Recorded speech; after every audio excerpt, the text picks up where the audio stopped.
hits the entertainment bullseye every week with her hard riding.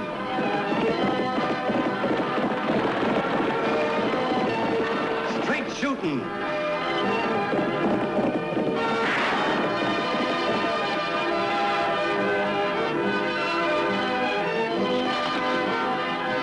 And suspense.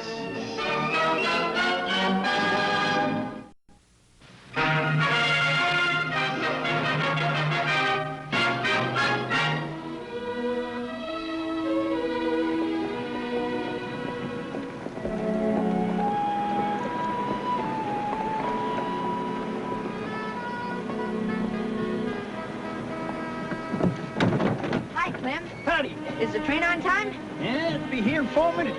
Good.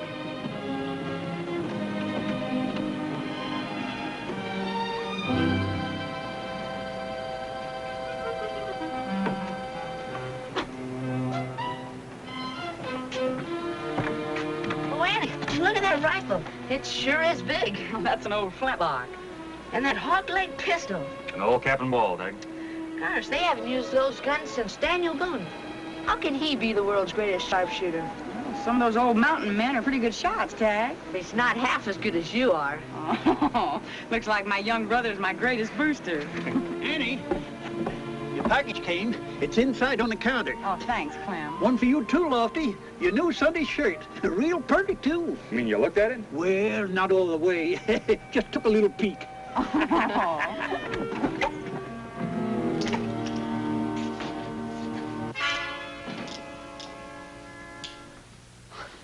Nothing to worry about, folks.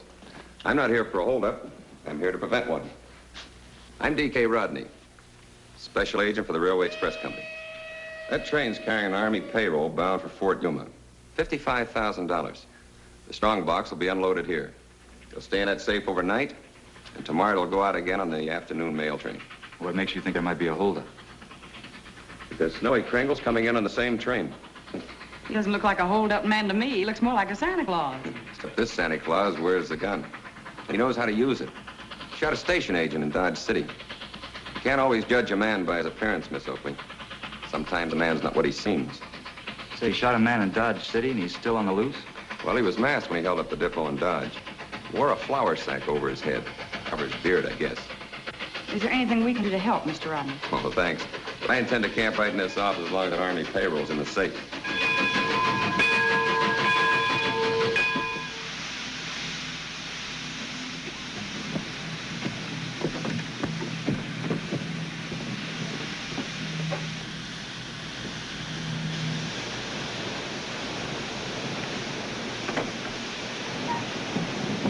I'm the Hotel Diablo. I'll take the thing, Mr. Kringle. Oh, just the suitcase. I'll take the rifle myself. My name's Peg Oakley. I'm glad to know you, son. Are you really the world's greatest sharpshooter? With that old muzzle loader? Would you like to see how old Betsy works? Sure. Well, you just run down the road a piece, blow up this toy balloon, and set her adrift.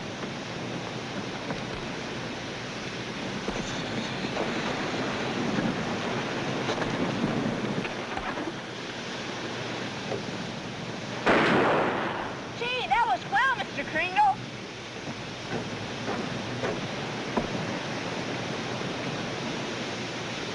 Hey, the old boy's almost as good as you are, eh? Oh, no. He's better, Lofty. I could hit it with a carbine, but I doubt if I could hit anything with that old flintlock.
fella? I'm all right, thanks. Yeah. I wonder what happened to old Betsy. Here it is, sir. Oh, thanks, son. Didn't even get hurt one bit. Fine. I've only been in town a short time, and already I'm indebted to its people. Thanks, ma'am. Well, that's all right. Which way is the Diablo Hotel? Huh? It's right here, sir. I couldn't see it for looking at it. You know, this Diablo dust kind of gets in a man's eyes.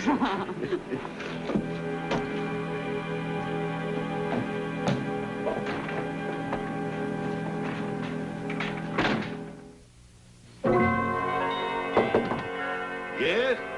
Room service. I have your supper, sir. Just a minute.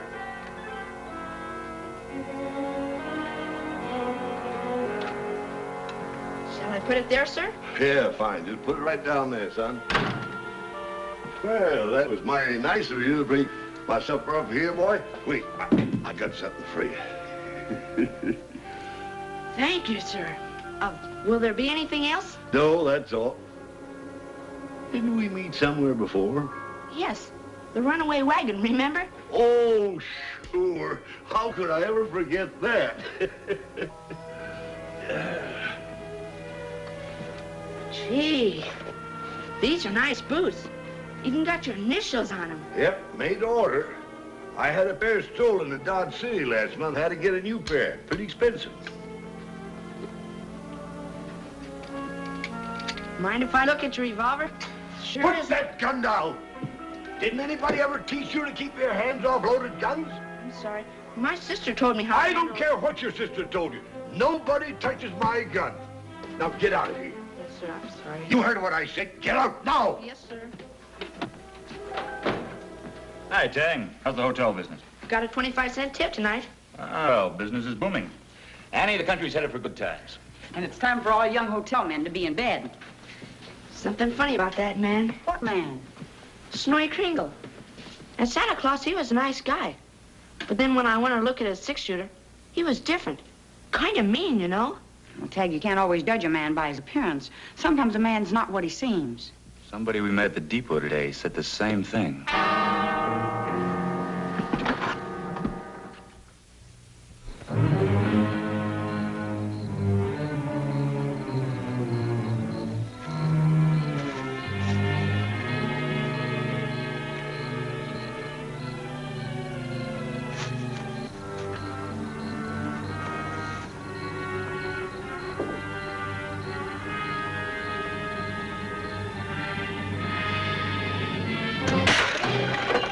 What was that crash?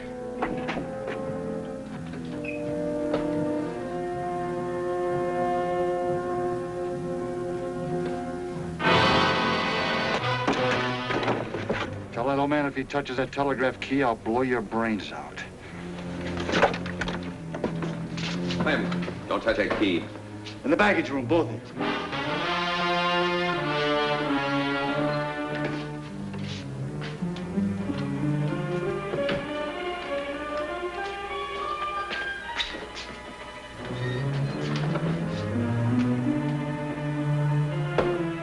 How do you get out of here? You can't. There's bars on all the windows. Snowy Kringle out there blowing us safe. You think it was him? Did you notice his boots? No, but I noticed his gun. And it ain't no cap and ball gun. You don't think he's stupid enough to use his own gun? I'll see you in the morning, Lofty. Good night, Annie. I'll put your horse away. All right. It's the depot.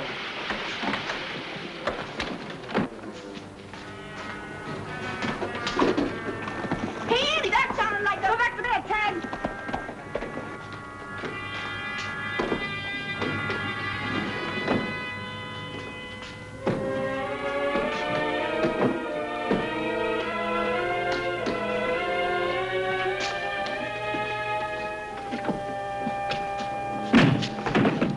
Put that light out. Kringle might shoot.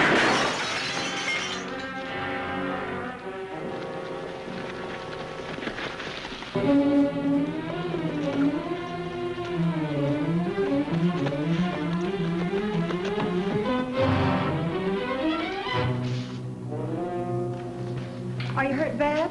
Oh, no, Annie. No, just fine glass when he shot the lamp. It was Snowy Kringle, all right.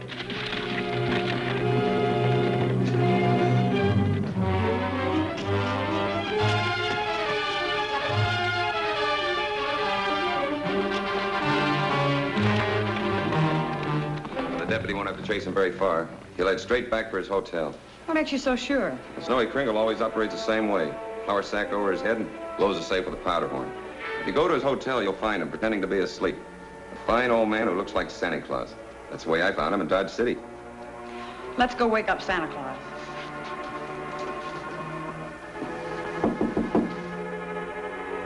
Just a minute, please. All right, Grandpa, you're under arrest. Arrest? What for? That little job in Dodge City and another little job here in Diablo tonight. The charges will be brought by Mr. Rodney, special agent for the Railway Express Company. Leave that gun alone. That's my gun. Not your gun anymore, Mr. Kringle. This is Exhibit A in a holdup case.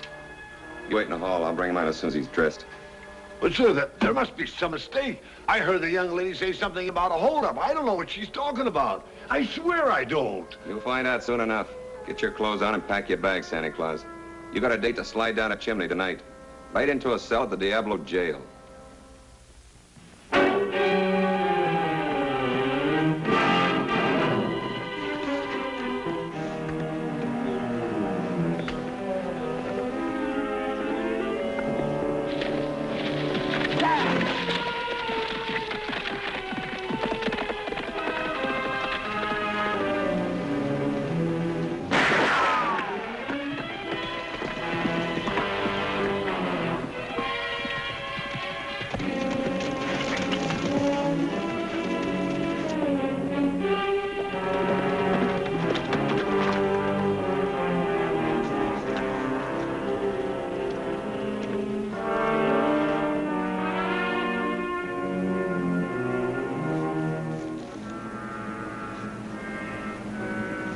Come on, Winnie for me.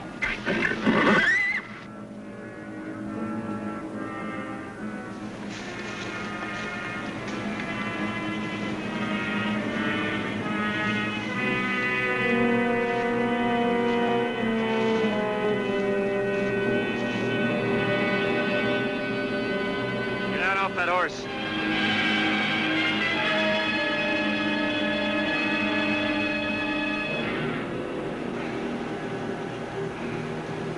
Say, you got a badge. You a lawman? What do you think I was chasing you for? How did I know? I got $50 on me. I figured you was out for a holdup. What were you doing at the Diablo Depot tonight? Just riding past. I heard an explosion, and I heard a shot. I figured there was trouble, so I beat it. I'm a peaceful man. I don't like trouble. How long do you say it's been since you fired this gun last? Oh, about sundown, I shot a jackrabbit. Oh? What do you do for a living? Cowboy. On my way to Tucson to hunt a job. Yeah, those are real fancy boots you've got. Initials and everything. What's your name? Sam. Sam Kelly. Might account for the initials on the boots. How are you going to account for the initials S.J. in your saddle? Oh, I bought this saddle from a fella in Dodge. Name was Steve Jackson. Well, that's one explanation. Another might be that you stole the saddle, or the boots, or both. Come on, get in your horse. We're going back to Diablo.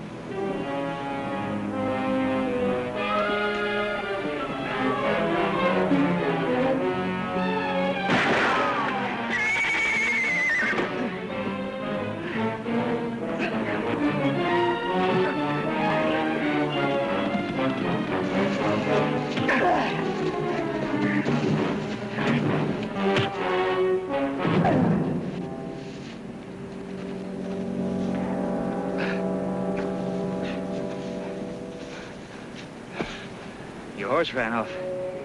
We'll either have to catch him or you'll have a long walk back to Diablo.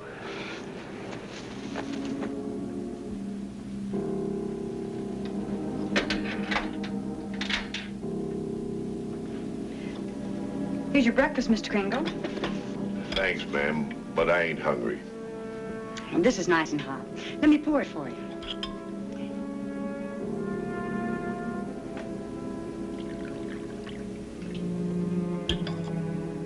There you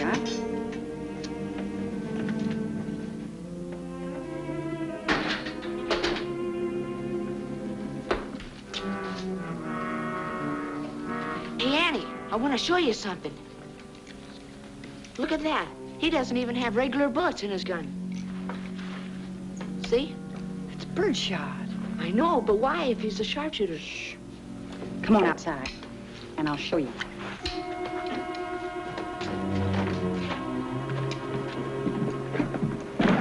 Tag, run out in the street and toss this up in the air, just like you did for Snowy Kringle. All right, Annie.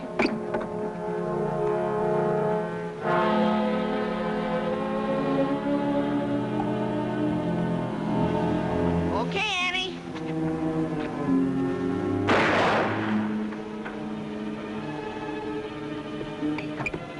Gee, you didn't even have to aim. With this gun, you don't need much aim.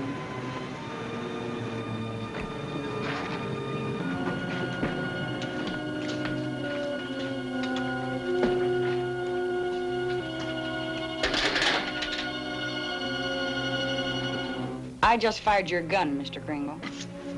I know. Well, I guess you know now. About my eyes, I mean.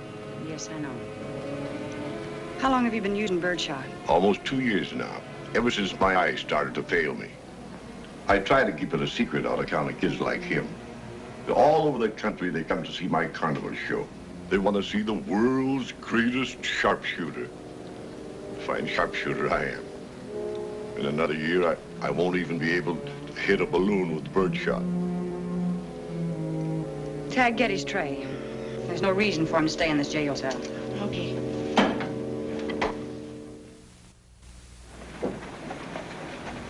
Tag, get his bag and take it over to the hotel. I'm dropping all charges against him. Okay, Annie. You're very kind, ma'am. No, not kind. Just reasonable. You know, there's a certain railroad detective by the name of Rodney. He claims that you robbed our depot and then another depot in Dodge City. I didn't, ma'am. I know that. The gunman that robbed the two depots did some pretty fancy shooting. He shot a lantern right out of Clement C's hand. And I know that with your eyesight, you wouldn't even be able to find a target like that. With my eyes, I couldn't even see the depot. Who's this, Lofty? Fellow I caught last night out at Indian Rocks. His gun had been fired, and he tried to ditch this in the brush when I was chasing him. It's a flour sack.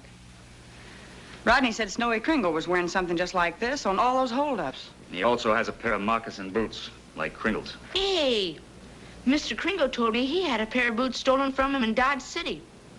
I bet that man stole them so he could use them for that holdup. Were your boots stolen before the Dodge City holdup? Yes, ma'am, and they were stolen from my hotel room the night before. I bet that man, with those same stolen boots, held up the Diablo Depot. Yeah, the only trouble is I couldn't find that Army payroll box. I checked every inch of the road he took from the depot. No luck. You're in a pretty bad spot. You'd better tell us where that strong box is.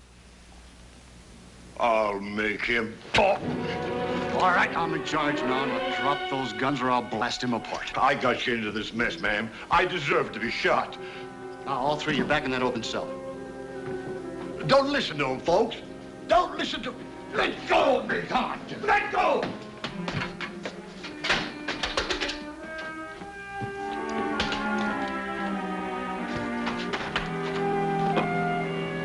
Got that spare key on me someplace.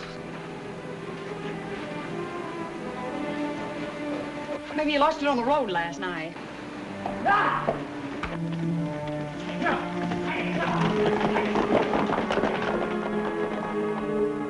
Oh, there it is. Hurry up, son. Hurry up. You got it? Thanks, boy. Tag, you stay here. Okay. Boy, help me find my gun, will you? Here it is. Oh, thanks.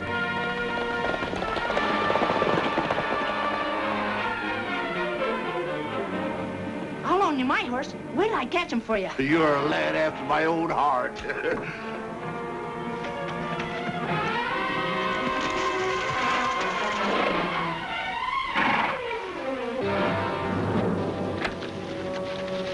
I'm in a jam. You got yourself in a jam. What'd you come here for? Because you still got the payroll box. Besides, you got me into this mess, and now you can help me get out of it.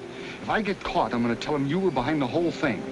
Two can escape better than one. When we leave here, it'll be together. Well, Annie Oakley and that deputy still think I'm on their side. We can use that. Come on. You think you ought to go after them? They're already out of sight. Well, don't you worry, son. I still got ears. I can hear. The outlaw's horse. He must be in the depot.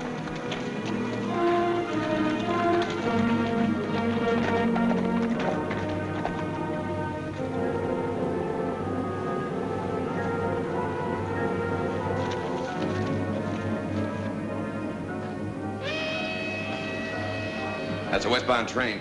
They don't know it, but they're picking up 2 passengers. It's a Sunset Limited. Don't ever stop here. They'll stop today. Change your semaphore. What? You heard me, Dad. Let's red light that train.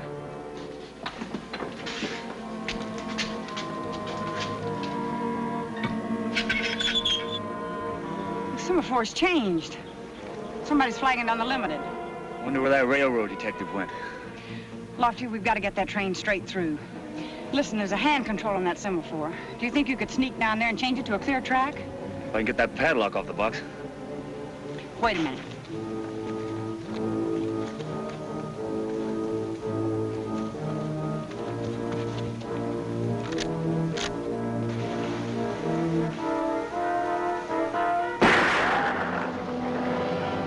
I'll keep you covered.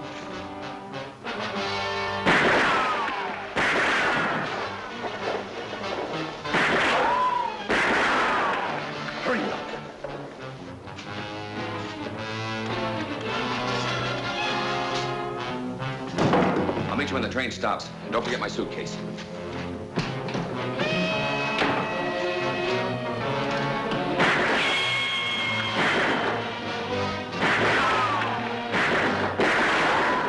Under fire! It's me, Rodney! Jackson took my gun. Here, use this. Help me keep Lofty covered. He's gonna change that semaphore to a clear track. Oh, no, he's not. Drop it right. You heard me, sister. Drop it.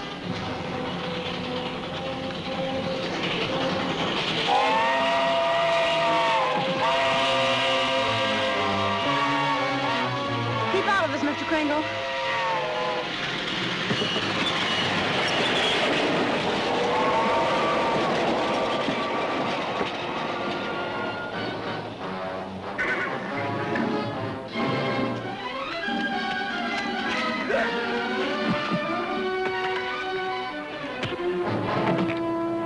All right, get up. It was just yesterday that you were saying to me you can't always judge a man by his appearance. Sometimes a man is not what he seems.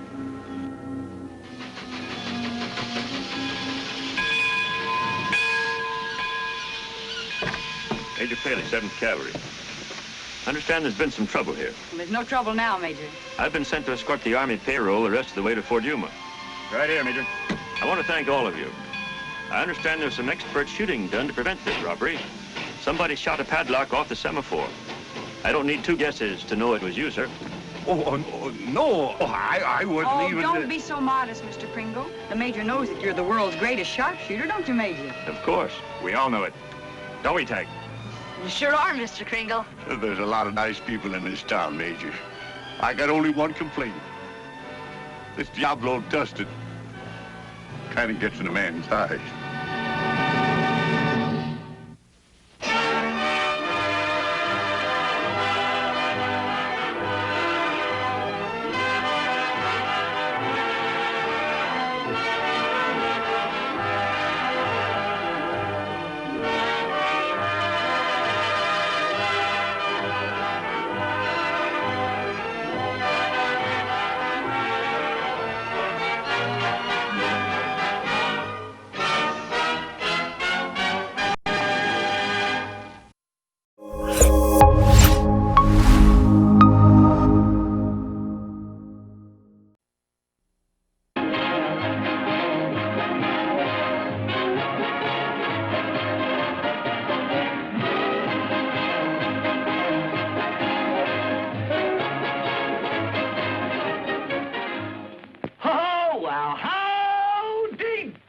boys and girls.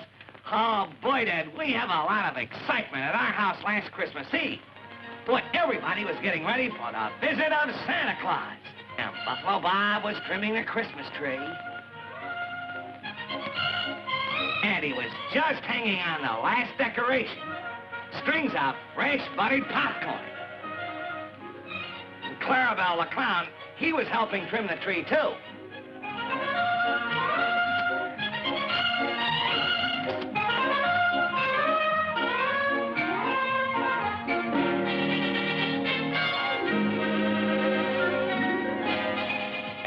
was hanging up my stocking. Well, how you doing there, Howdy? All finished, Buffalo Bob. Boy, I sure hope Santa Claus fills my stocking with presents. Clarabell, do you want to hang up your stocking now?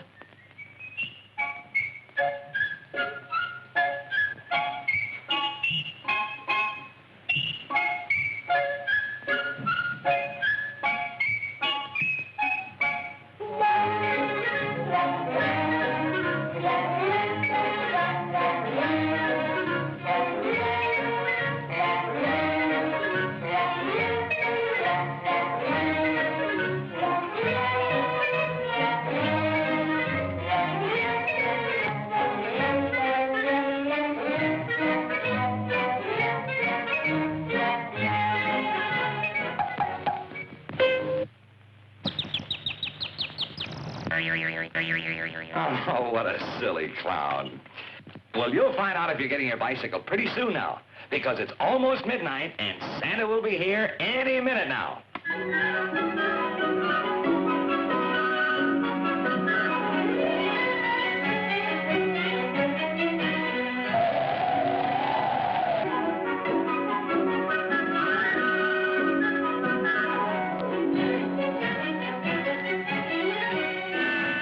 It's 12 o'clock. Now, look, we've all got to hide so that Santa Claus doesn't see us. Come on, gang. 6, 7, 8. Hurry and hide, Clarabell. 9, 10, 11, and 12.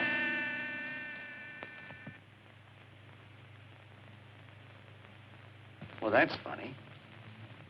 Well, Santa Claus should be coming down the chimney at midnight.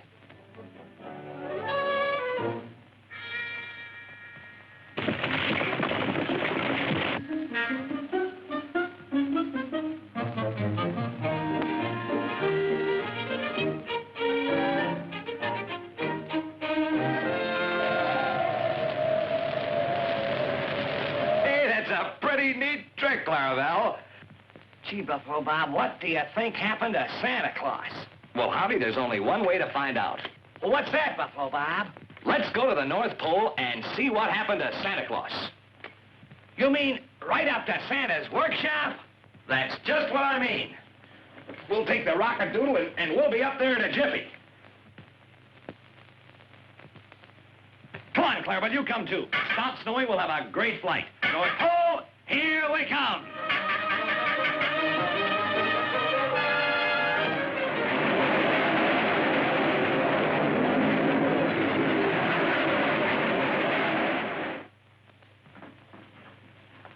You're not Santa Claus. You're a bandit. Here, you see? Let me show you. There, see? But I tell you, I'm not the bandit. I'm Santa Claus. Yeah, go on. The newspaper says that the bandit has a beard. Well, you got a beard. And I happen to be a big Sam, see? And I happen to be smart. And I know, therefore, that you are the bandit. What's that? Oh, say, I'll bet that's your whole gang. Well, Ugly Sam is gonna hide, see? And I'm gonna capture the entire gang single-handed. Hey, look, there's Santa's workshop right at the North Pole. Come on, fasten your seatbelts, everybody. We're coming in for a landing.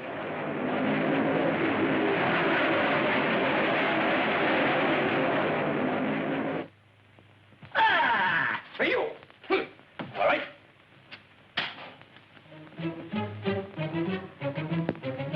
Well, here we are at the North Pole. Now to find Santa Claus.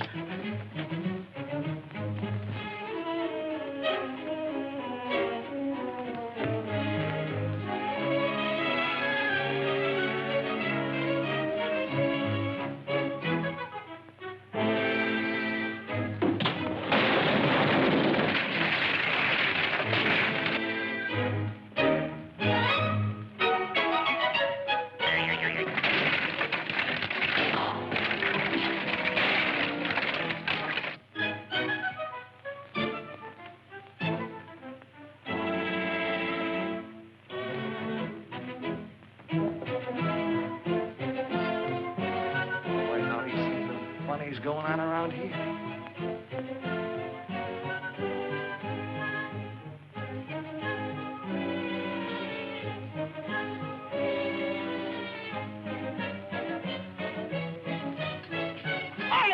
you bandit gang. And away we go. Run, Clarabell, run. Hey! Oh, I get him. Oh, stop, everybody, stop. Who the hell is the tail? Where is my food and where's my lunch pail? Oh, I'll get you out, Santa. I'll get you out. Oh, no. Let him in. I'll get you.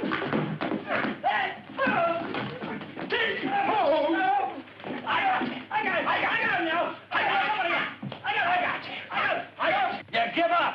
Ugly Sam never gives up to a bandit. Ugly Sam? Buffalo Bob. What? Sam. Oh.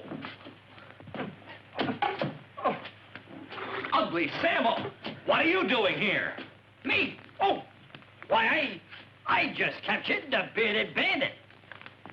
Bearded bandit escaped. I'm not the bandit, I'm Santa Claus. Santa Claus! Yes, Sam, he's Santa Claus. I captured the bandit. And away I go to get him. No, Ugly Sam. No. Wait. I know what, Ugly Sam. What do you want for Christmas? I want a mirror so I can look at my beautiful, ugly face. Here you are, Ugly Sam, and a Merry Christmas. What? Oh, how beautiful.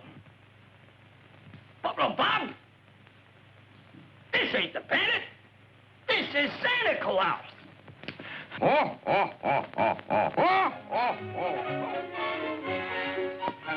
Well, it was nip and tuck, but everything worked out fine. Santa Claus got there in time to bring toys to all the boys and girls. Yes, everything turned out happy and bright. So, Merry Christmas to all, and to all a good night.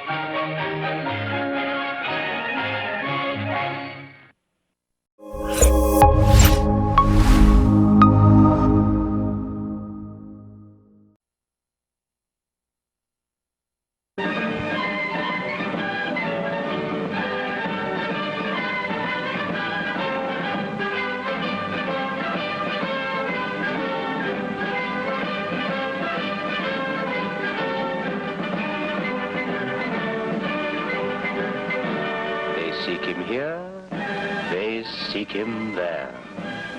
Those Frenchies seek him everywhere. Is he in heaven? Is he in hell? That cursed, elusive Pimpernel. Hey, gentlemen, there's nothing you dismay. Remember Christ our Savior was born on Christmas Day to save us all from Satan's power when we were gone astray. Oh, tidings of comfort and joy. Why not come and spend Christmas in the country with us, Blakely? Well, somebody's got to keep my excellent Mrs. Burton company. Oh, come. The rest of the servants have gone to their parents. Quite right. Christmas is a family affair. The only time of the year when I can really stand my... Christmas is for children. Yes, and it's about time there was an heir to the Blakeney estate. Oh, that old story. I don't want children. I don't want to be married. I don't want Christmas. I just want to be left, a poor, lonely bachelor, to a little peace and quiet. If I know you, peace and quiet are the last things you want. You never met my sister, did you, Blakeney? She's just right for you. She's 15. At that age, girls always fall in love with middle-aged men. Another word from you. Forgive me interrupting you, gentlemen. Mrs. Burton, by all that's one. I came to give you this note, which has just arrived. Thank you, Mrs. Burton. Another invitation to one of those wild parties, I suppose. Yes, it is an invitation. Punch, I see. At this hour of the day. Oh, come, it's almost Christmas time. Won't you join us, Mrs. Burton? Come along, No, Mrs. thank Burton. you, Oh, Mrs. come along, Burton. please. When you were a little boy, I promised your dear mother I'd never touch a drop. Now, Mrs. Burton, you're not as old as all that. Oh, yes, I am. Old enough to spank you all when you were still in petticoats. Don't tell me I ever wore a petticoat. What an appalling thought. Petticoats meant something when I was a girl. These new, slim fashions. Ah, but they're revealing, Mrs. Burton. They're revealing. Revealing? You don't know the meaning of the word.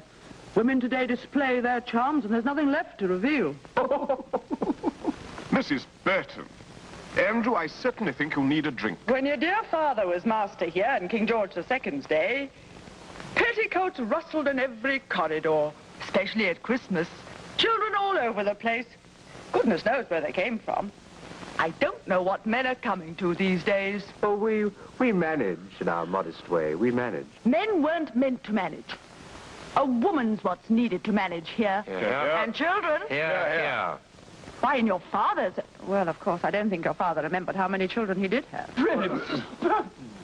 Blakeney, I think we'll leave this house of shame with the sanctity of our families. Come, Mrs. Burton. Before any more ghosts start rattling in your cupboards, please. Yes, you go back to your Christmas at home. Merry Christmas, Blakeney. Merry Christmas.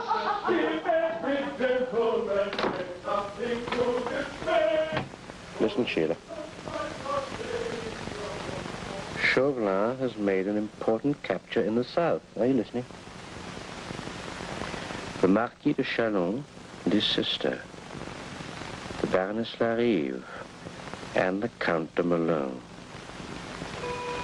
They're imprisoned in a large house on the outskirts of Nantes.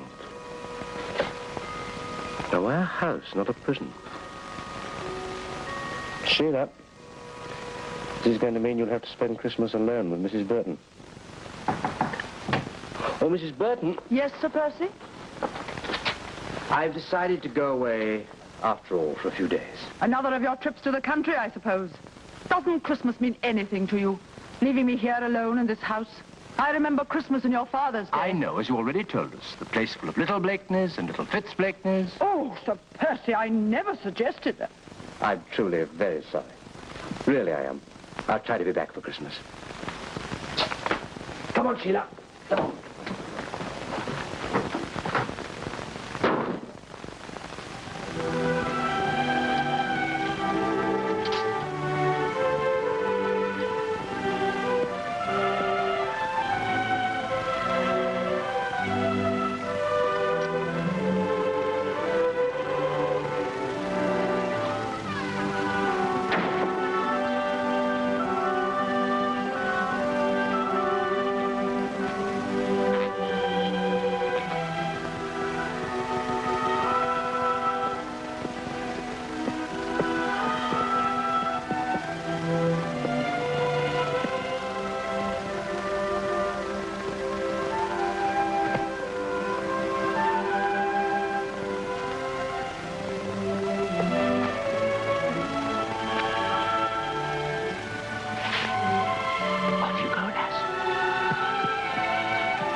What are you doing here? Just making sure everything is secure.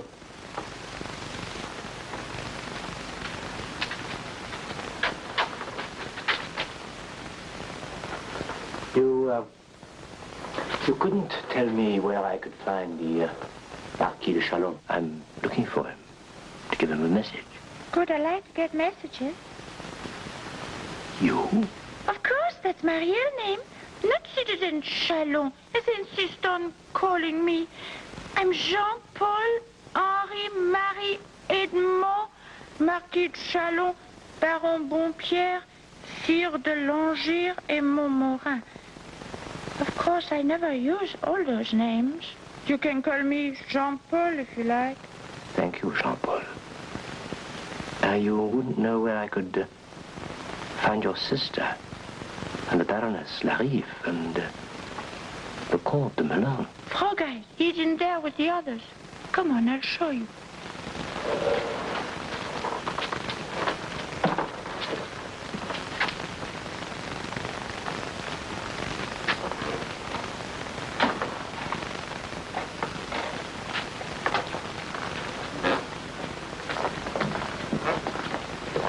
This is my sister, Renée.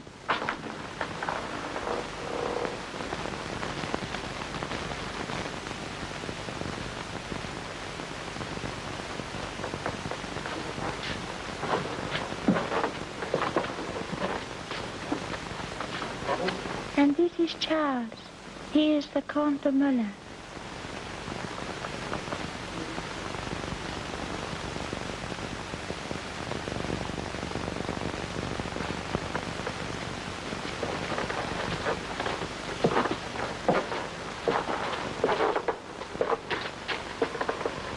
And this is Antoinette.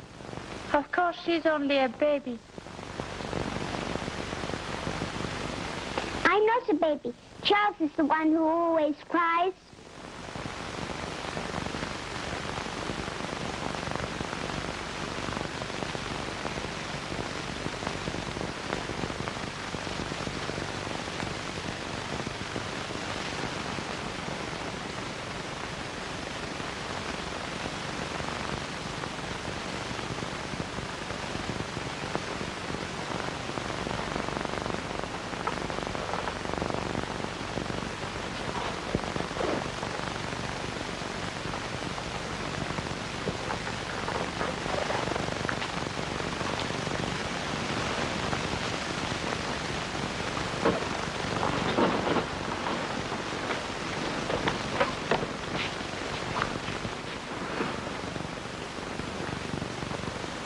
Yes, of course, you're all so much older than I thought you'd be. That means you can keep a secret, can't you? How would you like to go to a Christmas party? But there isn't any Christmas anymore in France. I'm going to take you somewhere where there is. Good, I like to go there. Me too. Me too. Now listen. I'm going away now, but I shall come back. And if you all do exactly as you're told, you can come with me. But you mustn't breathe a word about my being here, do you understand? Promise? I, Jean-Paul, Henri, Marie, Edmond, Marquis de Chalon, Baron Bonpierre, Sir Langire, et Montmorin. There he goes again, just because he's a marquis. I promise. So do I. That's Dr. Morwa coming to make sure we're safely asleep.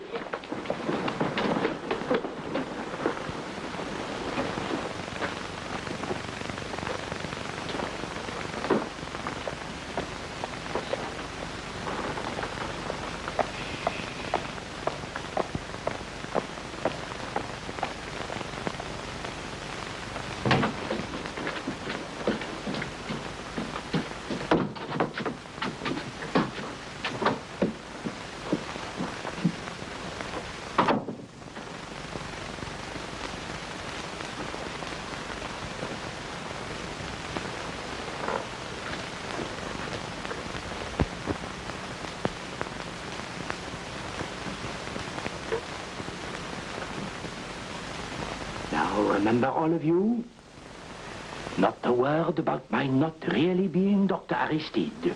That is our secret. Our secret. All you have to do is to lie quiet in bed. You, Charles, can groan a little if you want to. Don't overdo it. Quick, quick, quick, into bed, all of you.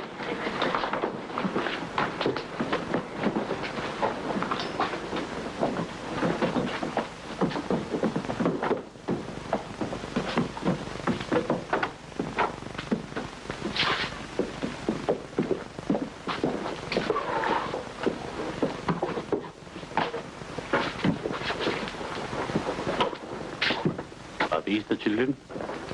Precaution. Open. Open. Mouth.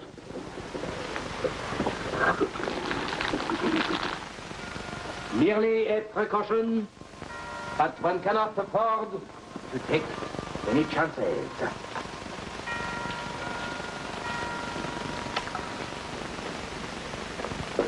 Dr. Aristide. Ah, Dr. Mauroy, my esteemed colleague. What is all this? Who is this man? Orders. Orders from Citizen Chauvelin. Plague? What utter nonsense. These children were perfectly healthy last night. Oh, my dear colleague, when I examined them by order of Citizen Chauvelin, they burst out coughing and swelled at the knees. Even you will agree that this is a highly indicative symptom. What's that you've been giving everybody? A precautionary measure. Castor oil. Capitan, arrest these men at once. Oh, take your hands off me. It is highly contagious. Why, only this morning when I examined them, they had purple spots on the soles of their feet. That can mean only one thing, plague. Let me see. My dear colleague, I would be only too happy for you to confirm my diagnosis.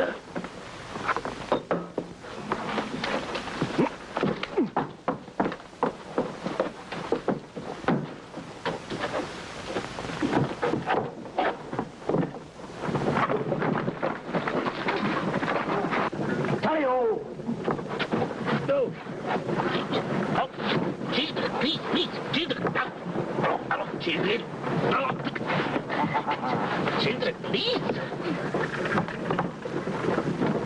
We must delay them somehow. Why don't we drop off Dr. Mauroy?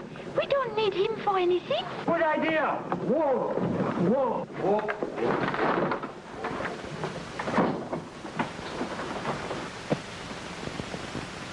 Excuse me, esteemed colleague. Au revoir. Get changed quickly.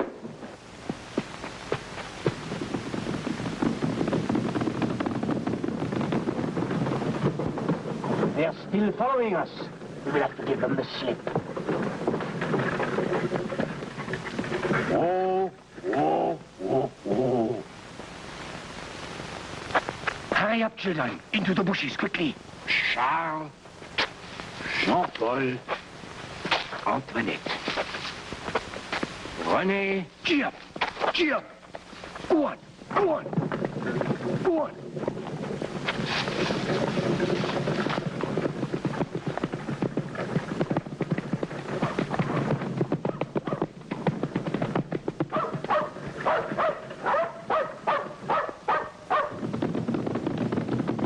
Oh, will you go home, you terrible dog? Go home, go home. Oh, you terrible dog. Come along, children. Come along. Quickly, quickly, quickly. Go home, will you? Oh, quickly, quickly, quickly. Go home, will you? Oh, you terrible dog. Oh.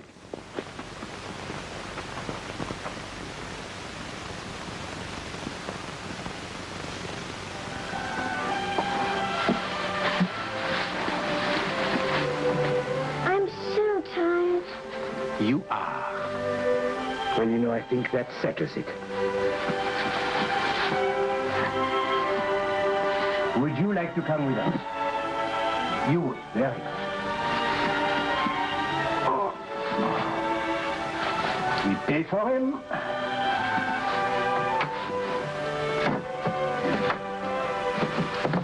And we set off once again.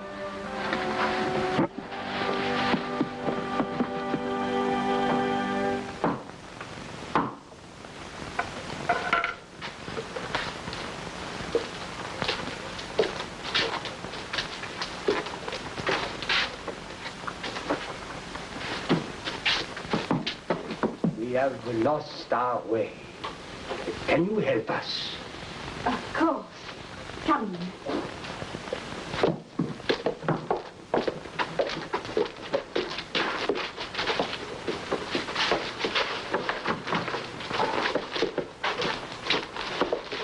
Where are you bound for, citizen? For the coast. Indeed.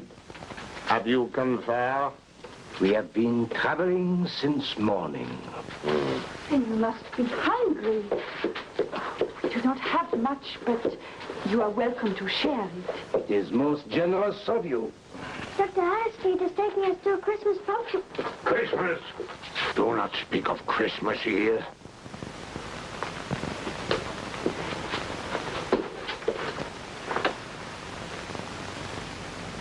It is Christmas everywhere in the world, except here in France. The glorious revolution has abolished it. The more's the pity. You speak treason, citizen. You are not true revolutionary. If ever there was a revolutionary, it was that child of Christmas. But he wanted a revolution of love, not of hate. Out! Out, all of you! I do not want you here. A child like your own.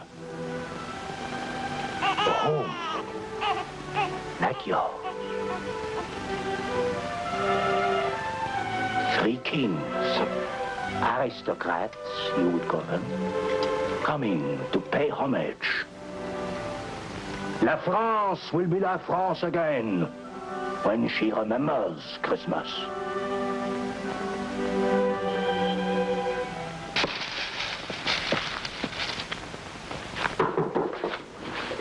These children were rescued from the authorities. They are looking for them. Aristocrats. Like yours, like him. Move the table quickly. There is a cellar below.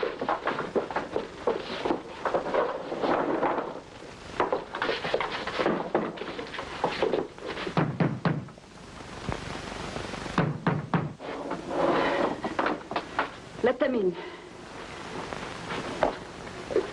Sit down. Let them in.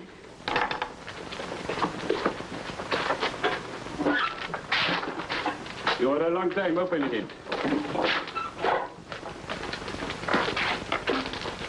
We are looking for some children with a man accompanying them. We have not seen them. They are aristocrats and enemies of the Republic. They are the Marquis de Chalon and his sister, the Count de Melun, and the Baroness Larive. There is a price on their heads.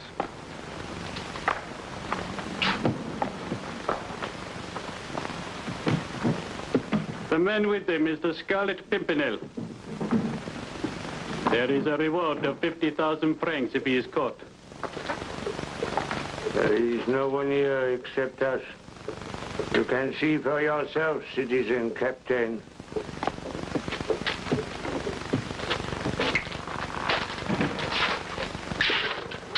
If you see anything of these people, it is your duty to report it immediately. Good night, citizen.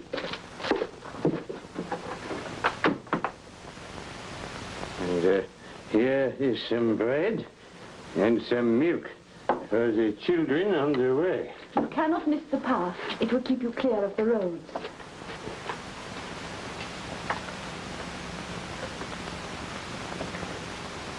I have no words to thank you. You are a true friend of the revolution, but you risked your life for us. Why? I do not quite know myself, monsieur.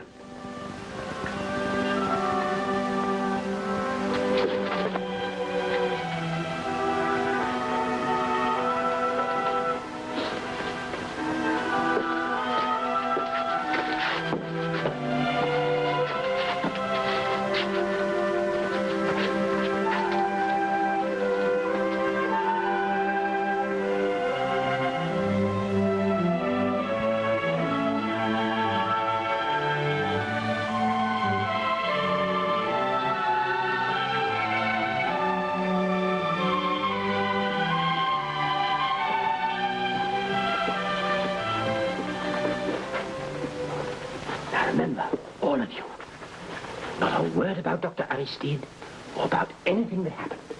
It's our secret. Our secret.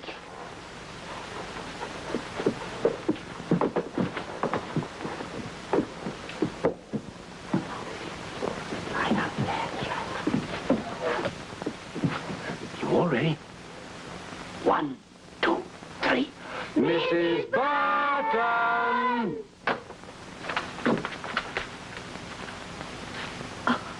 I've brought you a Christmas present, Mrs. Burton. Mercy me! This is Charles, Jean-Paul, René, and Antoinette. But where are we going to put them? Oh, Mrs. Burton, you always said the house was teeming with children. Children, yes. But animals. Please, Mrs. Burton. Come along, Sheila. Say hello to the donkey. Don't be jealous. Oh, Sir Percy. It's a wonderful Christmas present. Mercy me. His Royal Highness the Prince of Wales. Happy Christmas, everybody. Ah, my dear Blakely, delighted to see you back again. How'd you like the costume? Oh, the very height of fashion, sir. Old German custom, you know. St. Nicholas. Of course, I offered to have the black devil called Krampus with me. He is here already, sir. Well, so he is. And you've got an ass? Well, all you want is an ox. Oh, perhaps you've got one. Oh, sorry you missed the rout at Carlton House tonight. It's been a tremendous success. But suddenly, I thought, must go and see the lonely Blakely and find out how he's getting on. And if Mohammed won't come to the mountain, then the... There I go again. I must come to you. So I've brought along some friends with me to sing a carol for you as a Christmas present. Though I must say you seem to have been collecting quite a few for yourself already. On the 12th day of Christmas, my true love sent to me 12 drummers drumming, 11 pipers piping, 10 lords a-leaping, 9 ladies dancing, 8 maids a-milking, 7 swans a-swimming, 6 geese a-laying, 5 gold rings, 4 calling birds, 3 French hens, 2 turtle doves, and a partridge in a pear tree. On the 12th day of Christmas, my true love sent to me 12 drummers drumming, 11 pipers piping, 10 lords a-leaping, 9 ladies dancing, 8 maids a-milking, 7 swans a-swimming, 6 geese a-laying, 5 gold rings, 4 calling birds, 3 French hens, 2 turtle doves, and a partridge in a pear tree.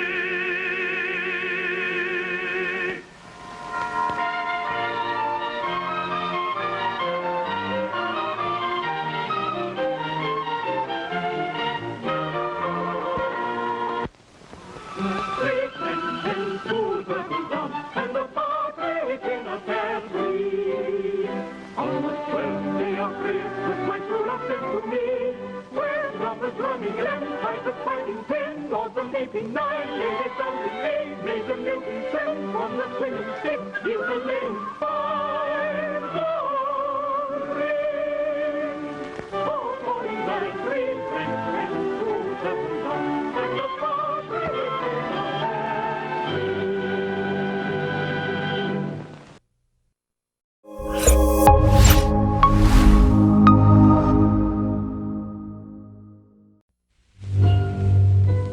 Have you ever wondered what goes on beyond the gates? What happens in the private lives of the people behind the closed doors and shuttered windows? Who they are? What good and evil is in the minds and souls of these shadow figures? The visitor sees behind those windows and doors and gates.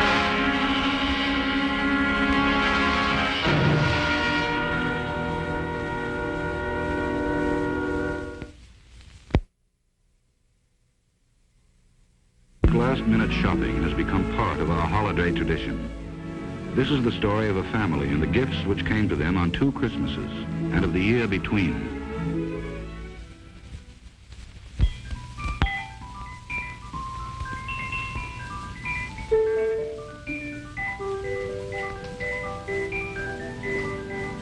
It's my daddy. It's my beautiful father, and he's right on time. My granddaddy struck a wrong note. He must be as excited as I am. Yes, Bobby, of course. And you, Mommy? You're excited, too? I suppose so, but don't you get too excited, darling. I won't, Mommy. Uh-oh, Mr. Farrell. You okay, Anne? Yeah. You like I'll stay? No, I can handle it myself. Listen, he may try to talk. Please. He'll tell you about some new product and how he's sure to make $1 million and everything will be fine. Please. He'll talk. But remember, Anne, he's one of those guys who will never have anything fine. I know it. You've told me a million times. You need anything I want? Well, sure, that's why they invented Christmas, for little girls with big brown eyes. Oh, Daddy, you're so silly. Jerry. Mr. Bentley. Here he is, Mommy, silly as ever. Hello, Anne. Hi, Jerry. Yeah? Thank you. She looks great. So do you, Daddy. Oh, it's so nice to see you again. Come on now, Princess, get your things on. It takes time to buy out a store. Imagine, Mommy, anything I want. I'll be right back, Daddy. Ma'am? Cigarette, yeah. My brand. It must be pretty stale. I guess so. It's a funny thing. It's still my brand, old or new. You doing all right, Jerry? Oh, yeah. Terrific. There's a fortune to be made in plastics, and we're only starting. Oh, sure. Oh, Jerry, Father left instructions down at the store that anything that you buy for Barbie, you can charge it to him. No, thanks. I'll pay cash. It may be his store, but she's still my daughter. Just as you want. I told you, I'm doing great. Sure. I'm ready, Prince Charming. Well, and what a princess. Sure, Miss Farland, you must have a bit of the Blarney in you. Oh, faith that I'll be getting it from his father. We'll be back at 5. But this time you're staying, aren't you? Well, we'll see. Aren't you staying? Aren't you staying? Funny face. And you better have a pretty face or I won't buy anything in the store. Bye, Ann. Goodbye, Jerry. So long, Mommy. You miss all the fun. Goodbye, darling.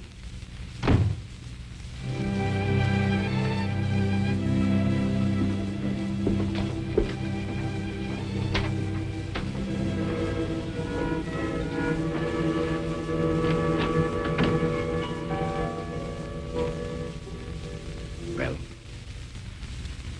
any change? No, Father, no change. Well, you see, if he would only... I see that he's a wonderful man and that I still love him. If he could only get a job and could have a home of her own. He'll never stick to anything long enough for that, Anne. Oh, Father, I suppose he won't.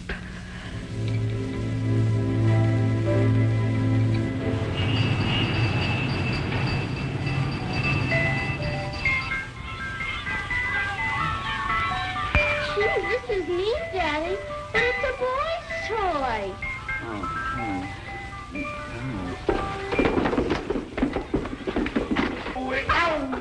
Oh, Daddy, you're so silly.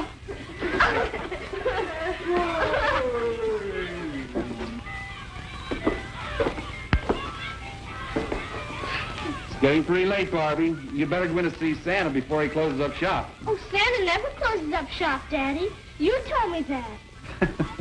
Yeah, that's right, but we do, honey. We close up shop at 5, so we better hurry. Come on. No, Daddy. Only little kids go in with their parents.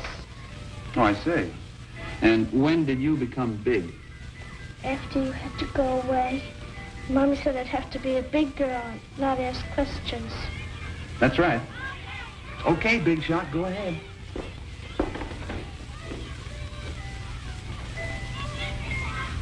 Well, I can see you've been a very good little girl. Here's a little present for you. Goodbye, little lady. Well, little lady, now come up here and sit on my knee. Now tell me, what do you want from Santa? A favor, Mr. Santa Claus. Well, I'll try. I'll certainly try. Is it true up in the North Pole where you come from that a day lasts 6 whole months? Oh, ain't you a smart one? Well, that's true, all right. And you can do anything. Most anything. If parents are willing, of course. Oh, I'm sure my daddy's willing. 'cause he loves me just like I love him. Naturally. All fathers love their little girls. Sure, even when they can't be home much. Even then, they love their little girls. Yeah. What is it, honey? I want you to make this stay last 6 whole months. You see, I can't be with my daddy very much. And I wanted it to last such a long, long time. Well, I'll have to take that under advisement, honey. Here. Have a toy. I don't want a toy. Hey, funny face. Oh. Thank you, Santa. Thank you, Santa Claus. You're welcome, little It'll be lady. all right, darling. It'll be all right. Don't cry. You always told me, Daddy, if you dream real hard for something, it'll come true. I know, dear. I didn't want this day to end. I dreamed that it wouldn't.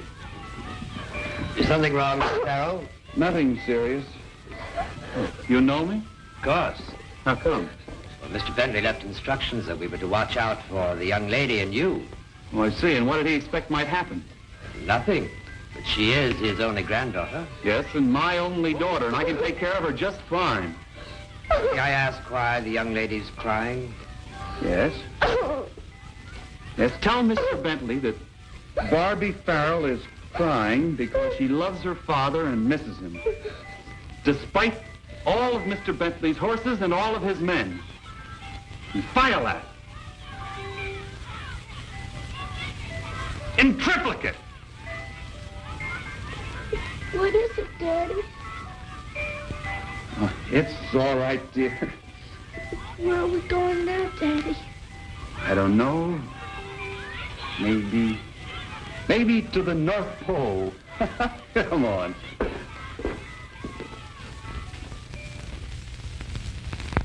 That's about all that happened, sir. There was very little commotion. No one paid any attention. You sure he said nothing more? No, sir. Only to the little girl at the last about the North Pole. Yes, well, that makes no sense. You're wrong, Father. It makes a great deal of sense. You've never heard Barbie say her prayers. Yes, well, then tell me, why is everyone here worried about the child but her mother? It would take too long to explain. And besides, the wire that he sent said that Barbie was safe. Because he said so? Because he loves her. Well, I'm calling in the police. No. Why not? Your child's kidnapped. You sit there in some kind of a trance or something. Why not? Father, he'll bring Barbie back. He loves her. He'll have to bring her back. Don't you see that this is one of the saddest things in the world? Gee, I'm still awful hungry, Daddy. Okay, Barbie, just as soon as we can find a restaurant. Hey, there's one. There's one right up ahead. Okay. Well, what'll it be? We'll have 2 big steaks, French fries, ice cream, cake. We got red hots and hamburgers, and we just ran out of ice cream. Gee, I don't know. Well, when you make up your mind, let me know. What a classy joint, huh?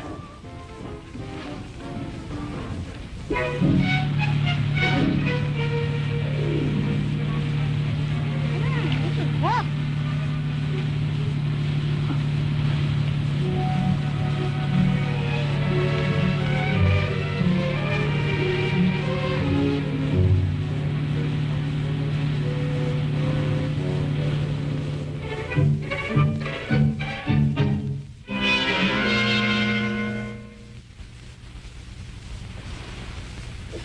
Barbie, are you okay?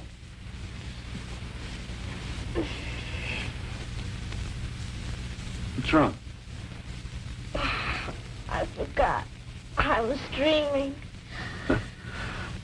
Where did you dream you were? Home with Mommy. A nice dream? Sure.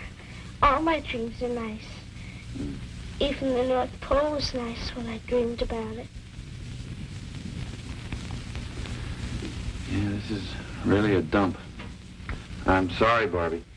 That's okay, Daddy. close my eyes and maybe I'll dream about that. I mean, the nice way.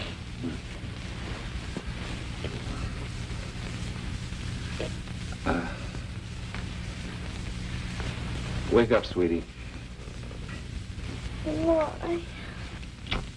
Why? I've been thinking. Do you know what we are? What? Crazy dopes. Yeah? We sure are.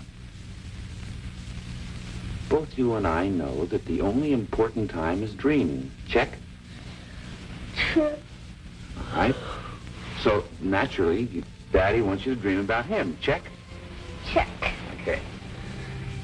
Now, you can't dream about Daddy when you're with him, right? So, we'll just get you out of this bed, get you home in a hurry, pop you into your nice warm bed at home, and then you can go dreaming away. But no dreaming about my funny face. Oh, such a silly daddy. Yeah, such a silly daddy. Come on, let's go. You'll be home in bed and dreaming happily in no time.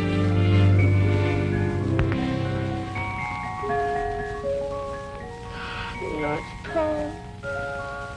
It's all right, darling. Go to sleep. Don't go too far away, Daddy. I love you. It's all right, darling.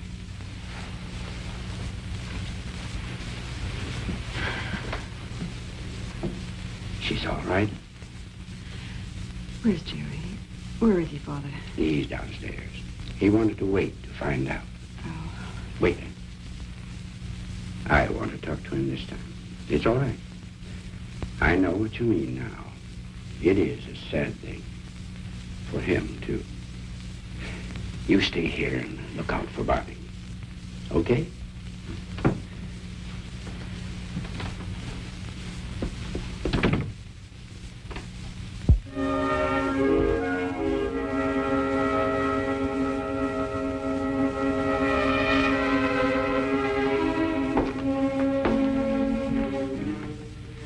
She's okay.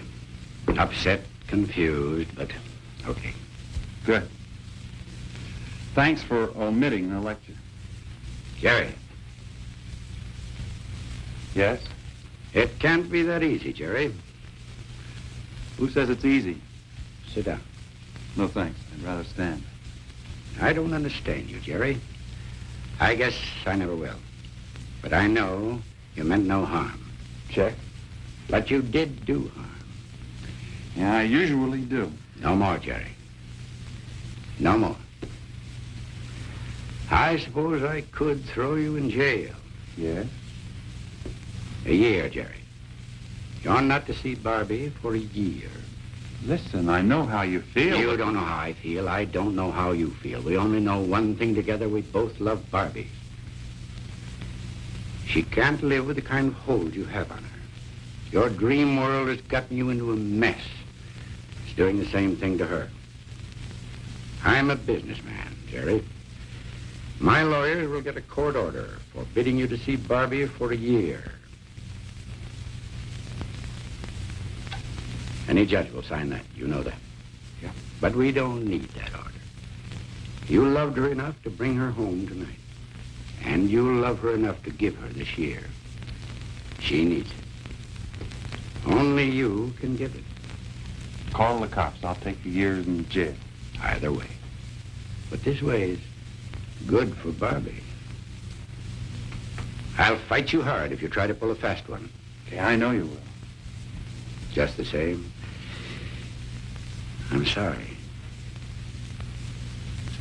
That's the cockeyed part. I know you are.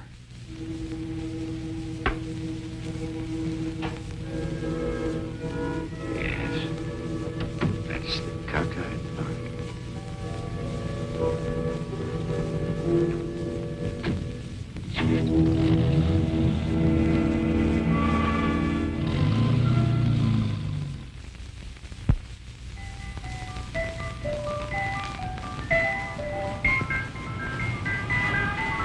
Me, I am a sucker for Christmas. You know what I mean? Yes, sure. I know what you mean. Have another cup. No, sir. Oh, Christmas. Gets closer to Christmas. I find it hard to work. You know what I mean? Yeah, I know. Got a kid? Yeah. You know then. A whole year headaches. They are made up by the way your kid smiles on Christmas morning. Since you got a kid, maybe I'll see you tomorrow. What? You know, at the Bentley, where they got that big Santa Claus. Oh, yeah. Oh, my granddaughter. She got to be there the first day. Practically the first hour. Yeah, mine too. The way they talk to that corny Santa Claus. Whoever the bum is, I figure he's a lucky guy. Yeah, maybe the luckiest guy in the world. So maybe I will see you tomorrow. Yeah? Maybe you will. Well, if I don't see you, Merry Christmas.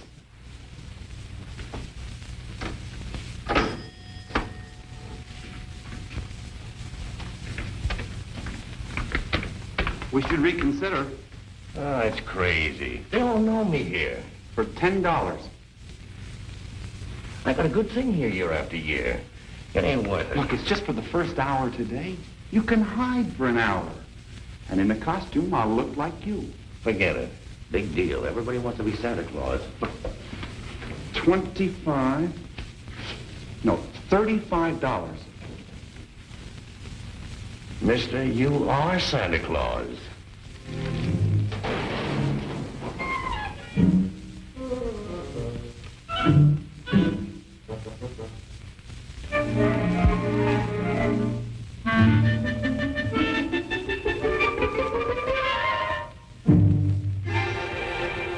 Well, come on. That's where we're going. Well, Bobby, I hope you have a good time with Santa. I will. And I hope he gives you something very nice. Oh, he will. But I can't tell you what it is. It's a secret. It's all right, dear. You go ahead now. What she wants. It's a great secret. Yes. She's so sure that Santa will bring Jerry back. Well, you know that even I keep looking for him around here. I am too. So are my men. Now, that's not necessary, Father. He's lived up to everything. So far. But with a good-time guy like Jerry, Christmas is the hard time. Not only for Jerry. Well, you stay here. I'll just go check around.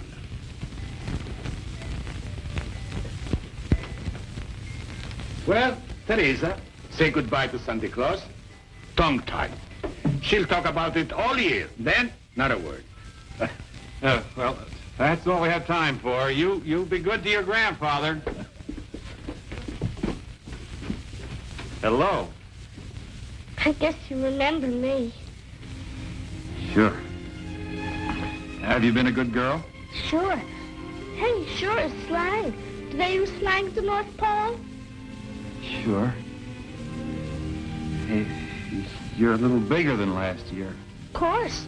I got a new tooth. Want to sing? Yeah. Where are you going, Santa? It's cold. It's kind of drafty, North Pole. I know.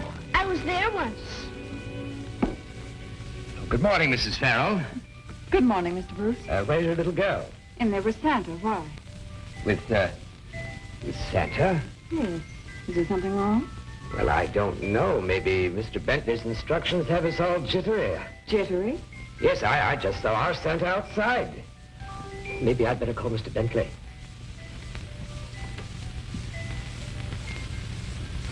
Here, Barbie, lots of the girls are like this. That's not what I want. You know that. What do you want, Barbie?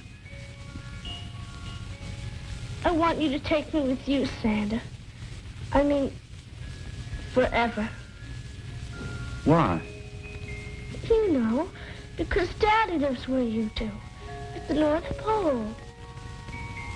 Dream about it all the time. Do you? More than Mommy or Granddaddy know. All the time. I just close my eyes and dream. Daddy taught me that. Well, I guess you know all that, seeing as how you're friends. Yeah, I know all that. Take me, Santa. Please, today. Barbie, I have a message from your father. I knew it. But he told me to tell you that he was wrong, Barbie. But dreams aren't good, and he wants you to stop dreaming. Even about him? Yes, Barbie, especially about him.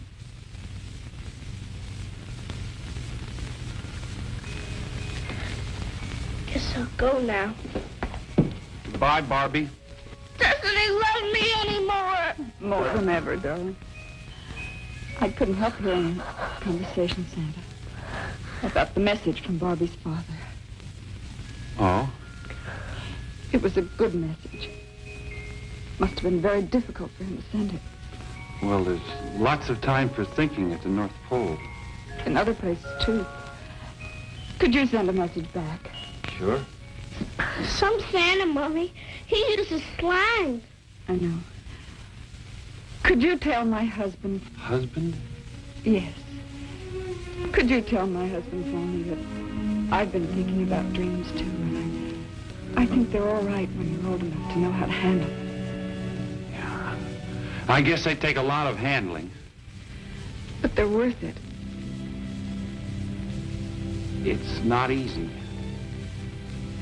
I mean, coming back from the North Pole. Tell him it'll be all right, that I'll meet him. Where? The only place I can. Halfway. Barbie, I have one final message from your father. He said to tell you that he'd be home real soon. That's wonderful, Santa. Isn't it, Mommy? Yes, darling. It's wonderful. Thank you for a real Merry Christmas, Santa Claus. Thank you, Barbie, and a Merry Christmas to you both. Merry Christmas.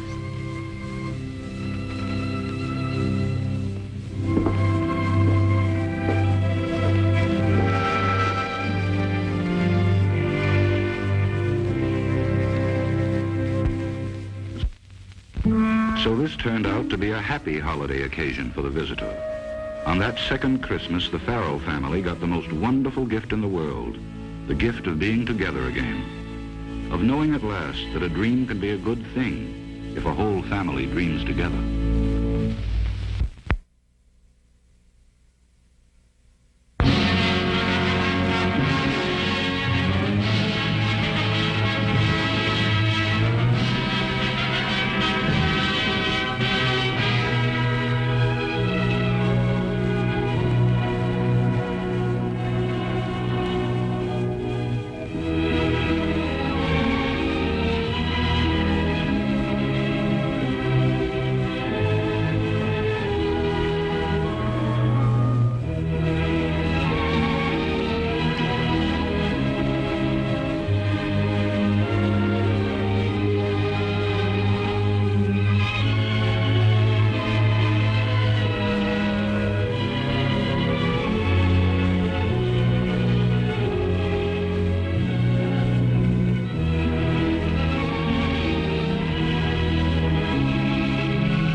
It's all right. It's just a little old bird. Well, I know I heard something. And it wasn't no bird. Maybe it was some of our guys. Not likely, Sonny. Appears to me we crossed lines during the night. They sure don't look familiar. Hey, paisano, watch where you're pointing at there. Hey, I'm sorry. Get your finger off the trigger. Shoot off my rump. How about it, Daniel Boone? Which way? I don't know. That artillery sounds like it's coming from every which way, huh? Well, if you're saying that we still are lost, I could have told you that. Look, what do we do if we see Germans? I mean, there's only 3 of us. Well, Sonny, depends on whether there's more than 3 of them. Let's go.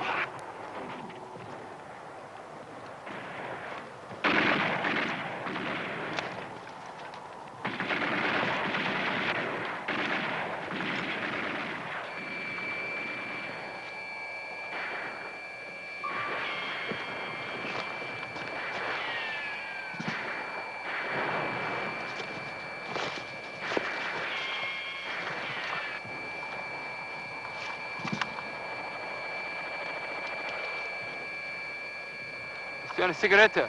Sei ruhig, du Dummkopf, wirst du erschossen werden. Ich sehe nix. Ich höre etwas. Da drüben. Amerikaner? Vielleicht.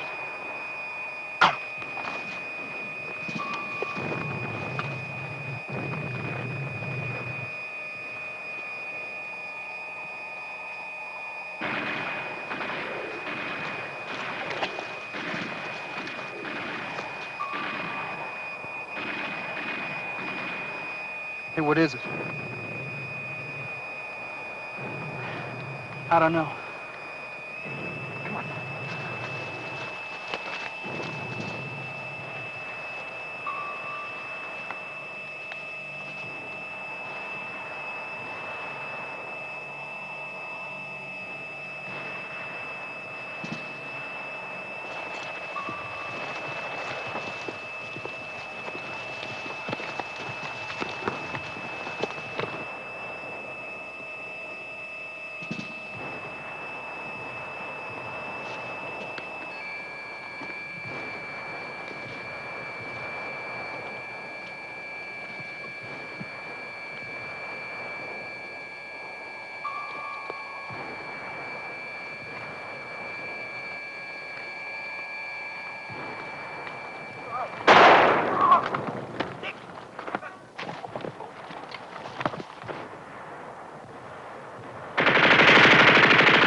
Maria, komm ins Haus, schnell. Nu, komm. Schnell, komm. Komm. So.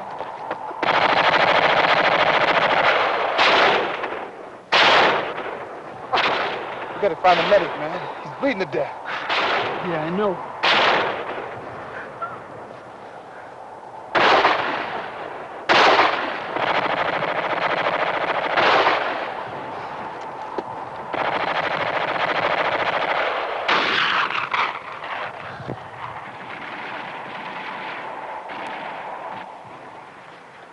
Maria, geh weg von dem Fenster.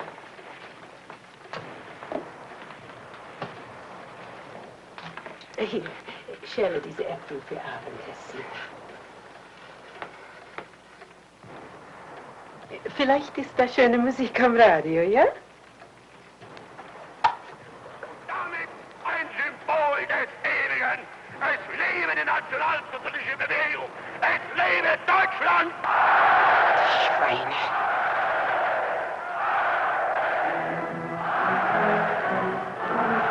Deutschland über alles.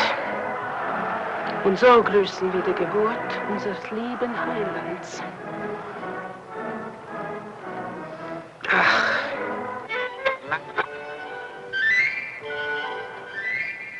Mutter, das ist die Zauberflöte. Bitte, lass es an.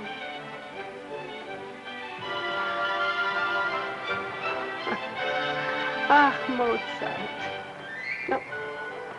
Von dem verrückten Teufel in Berlin zu dem Engel in Salzburg. Sänger bin ich, ja, ist lustig, heißer Hopsasa. Ich, Sänger, bin bekannt, bei alt und jung im ganzen Land.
Who else is in there? Just a woman and a girl. Anyone else around? In Zuhasa. Nein, niemand ist da, nur ich und meine Tochter.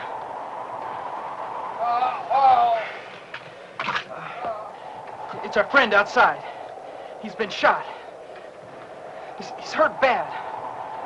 Needs some attention. Will you help us? Do you understand?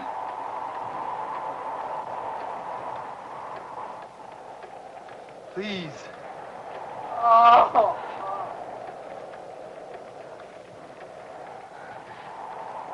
Ja, natürlich. Bringen Sie ihn ins Haus.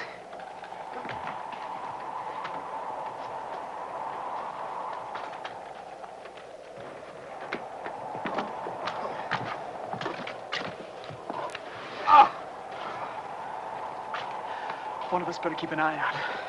All right, then you get him settled, and I'll take the first watch.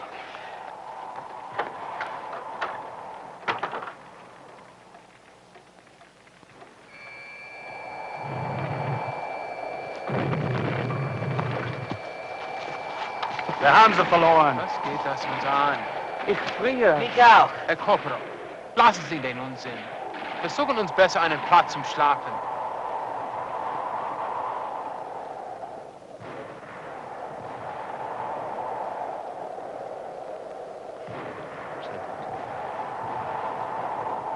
Diesen Weg.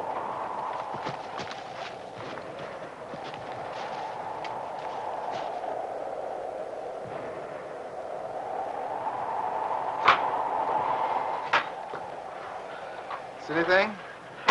Nope, it's pretty quiet out there. Yeah, good. I don't imagine any juries would be out on a night like this anyway. Probably not.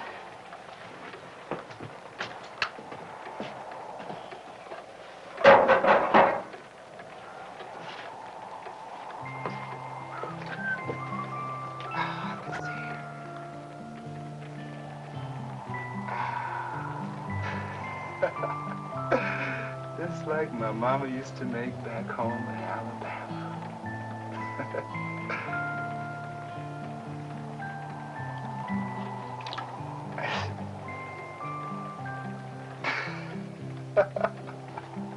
Now don't tell me you never had chicken and dumpling. No?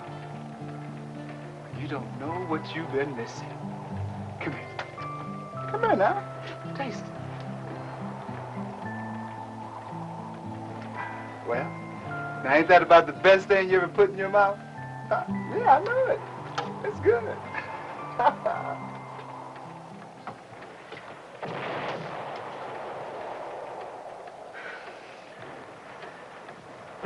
How is it?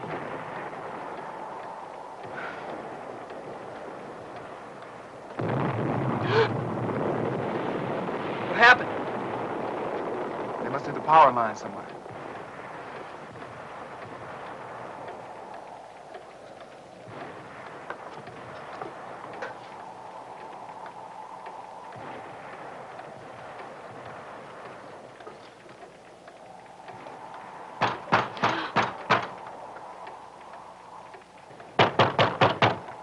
Jemand zu Hause? Wer macht?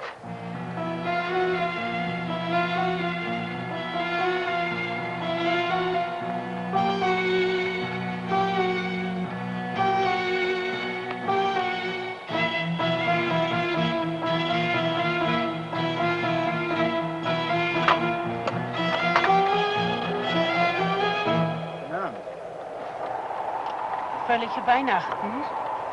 Gnädige Frau, wir haben unsere Truppen verloren und möchten hier bis zum Tageslicht warten. Können wir hier übernachten? Natürlich. Ihr dürft auch eine warme Mahlzeit essen.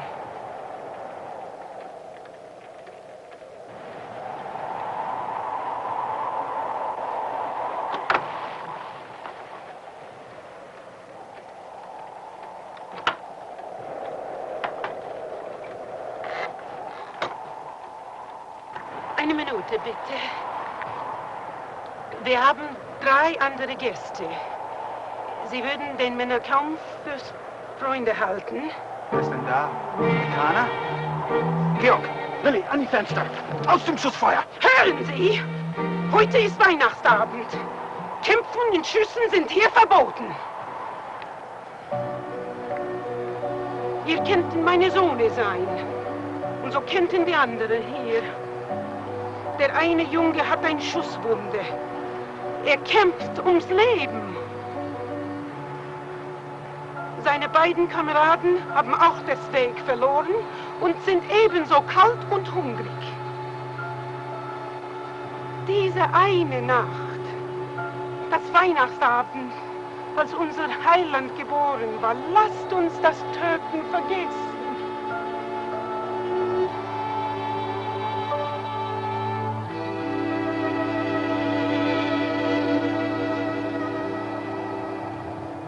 Genug von dieser Unterhaltung. Legt eure Schussgewehre auf dem Holzhaufen. Nun mach schnell, ehe der andere die Mahlzeit essen. Doch, genug mit dieser Krieg. Seid ihr denn wahnsinnig geworden? Nein, wir sind kalt und hungrig. Bitte.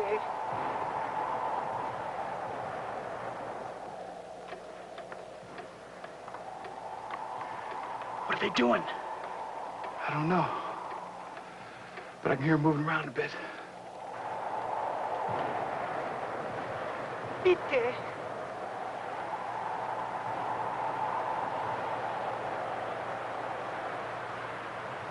Hi.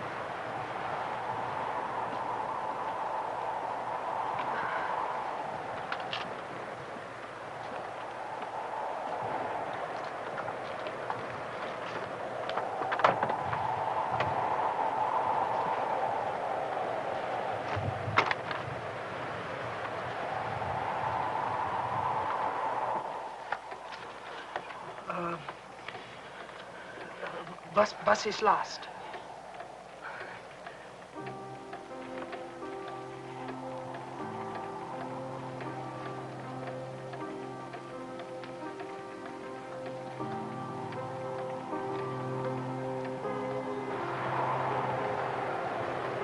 Was tun Sie? Ich kann nichts hören.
Kommen Sie rein.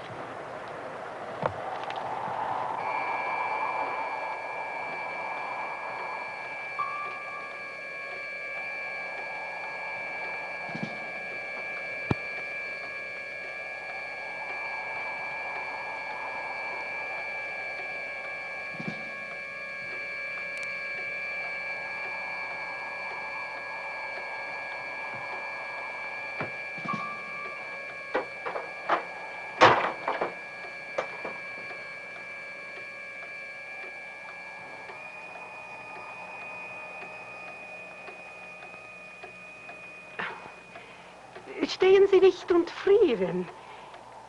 Nehmt eure Röcke ab. Wärmt euch beim Feuer. Ich werde nach dem Essen sehen. Kommen Sie bitte.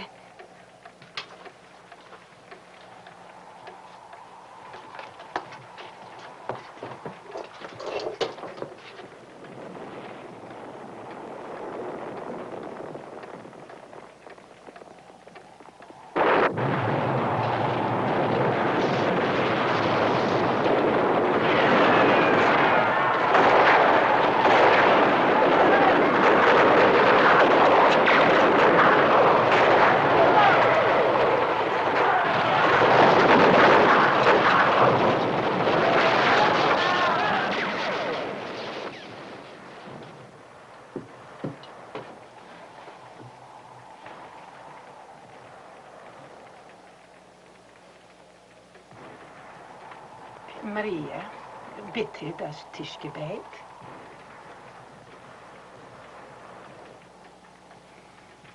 Segne fahren. Was wir essen, lass uns deine nicht vergessen.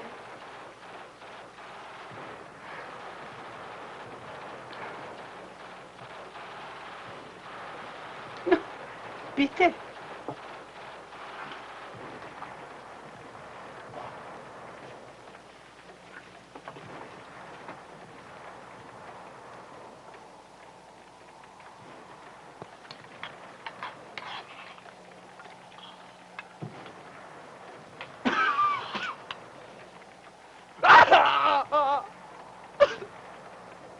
What is it? He's just bad off. And he ain't getting much better either.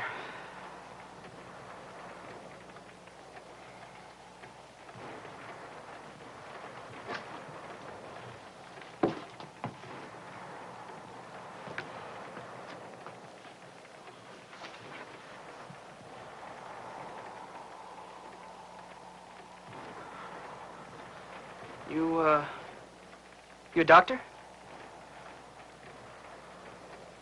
No, but I studied medicine at Heidelberg until a few months ago. You speak English? But so do you. No sign of infection yet, but he has lost much blood. So the bullet should come out. How? I can tie, but I'm not a doctor.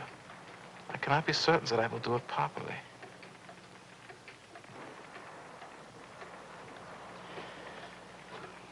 What happens if we don't try?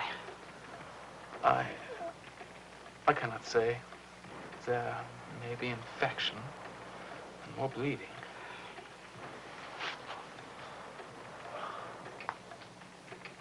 I think he will die.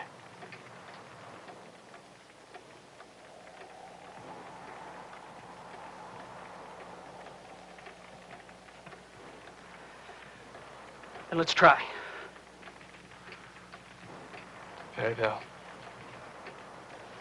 Ich muss heißes Wasser und Verbandzeug haben. Und wir müssen ein Küchenmesser haben und es schärfen.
He's unconscious.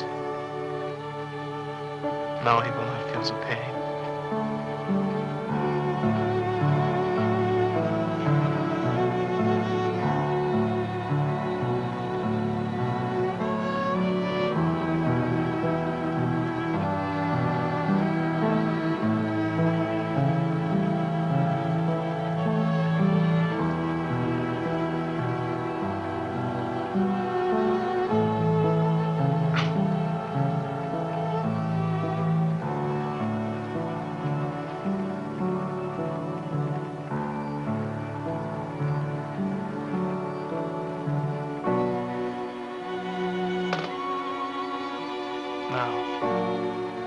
Let us hope.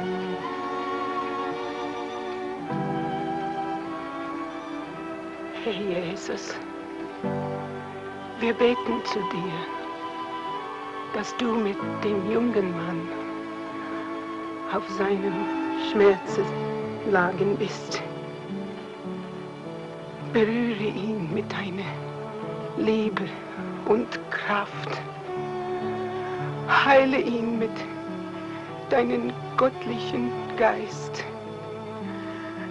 dass er wieder lebt und dir dienen.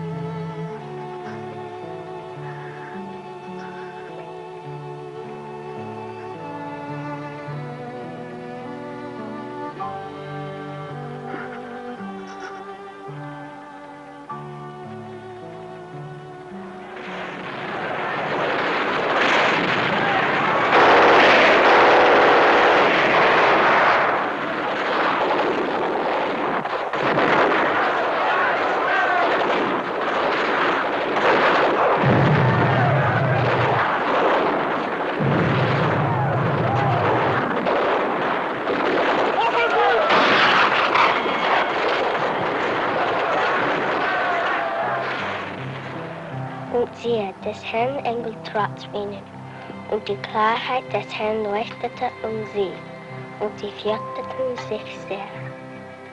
And lo, the angel of the Lord came upon them, and the glory of the Lord shone round about them, and they were so afraid.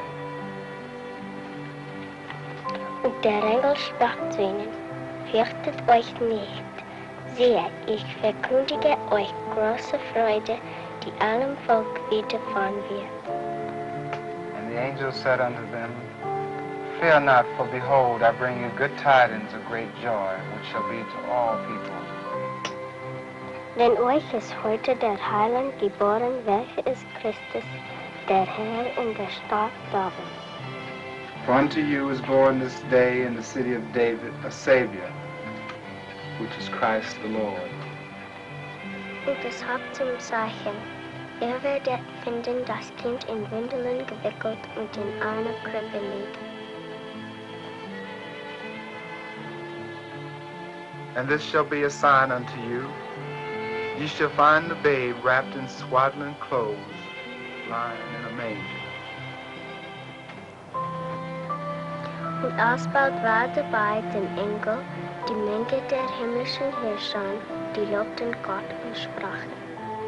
And suddenly there was with the angel a multitude of heavenly hosts, praising God and saying, Ehre sei Gott in der Höhe und Friede auf Erden und den Menschen ein Wohlgefallen.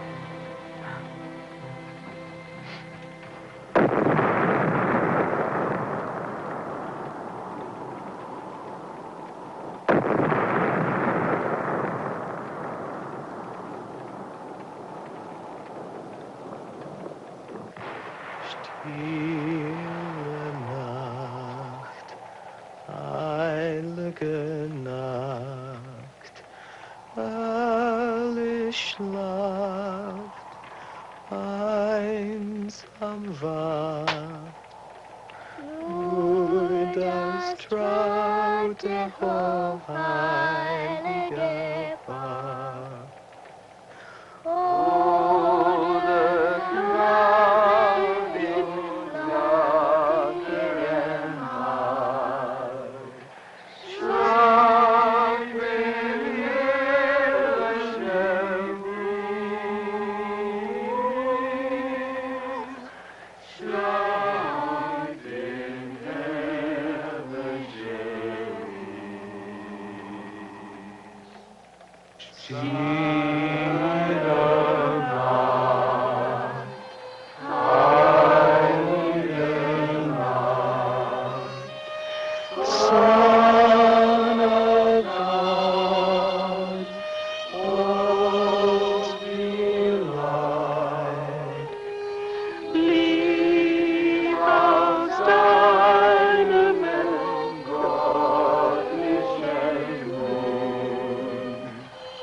He's sleeping peacefully.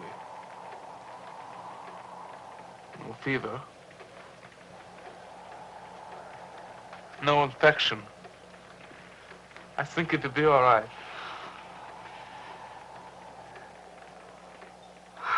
Dank sei unserem Gott und unserem Herrn Jesus Christ. Hey, listen. What? I don't hear anything. Yeah. The bombing has stopped.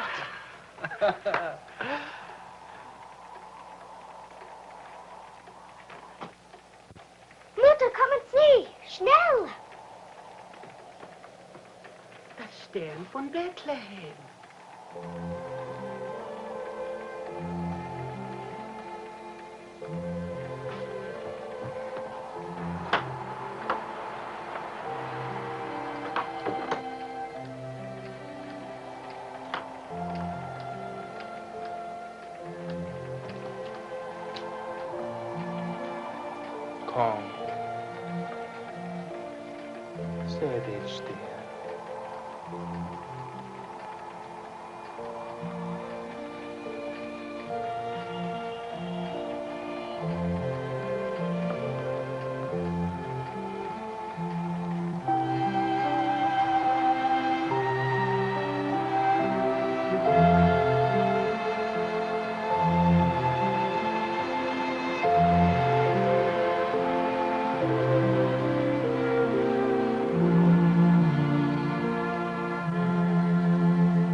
He'll do well, I think.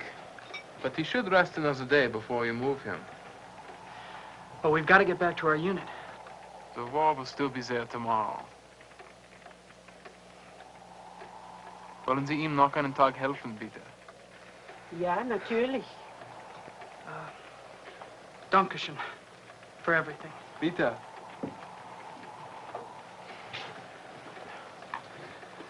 I think I'll try to go get a beat on our location. Maybe bring back the medics.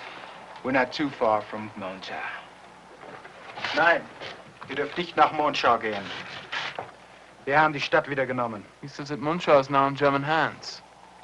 Where do we go then? Wo? Hier, schau her. Folgt diesen Fluss nach Süden. Der wird euch zu der ersten amerikanischen Armee bringen. He says to follow the stream south. It leads to the American First Army. Thanks.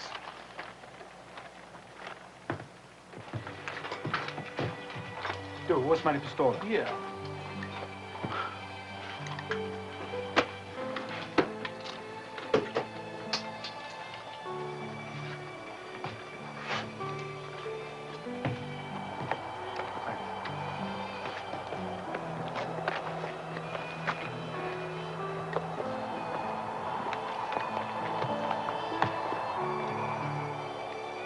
Vielen Dank, gnädige Frau. Für Ihre Hilfe. Seid vorsichtig, ihr alle. Ich hoffe, dass Sie wieder eure Heimat erreichen, wo Sie hingehören. Gott segne euch. Fröhliche Weihnachten.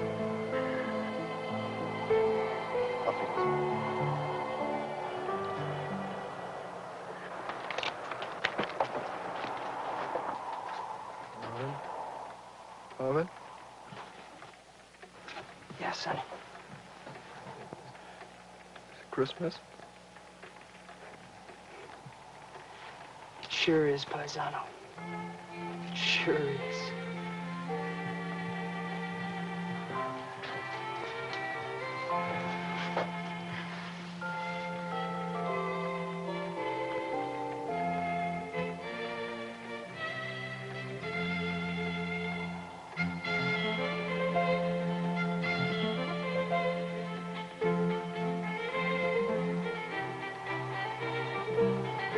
Und sie zogen auf einem anderen Weg wieder in ihr Land.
What's not fair? The captain promised me he'd take me back to America for Christmas, where there's snow and where it's cold. Yeah, I know.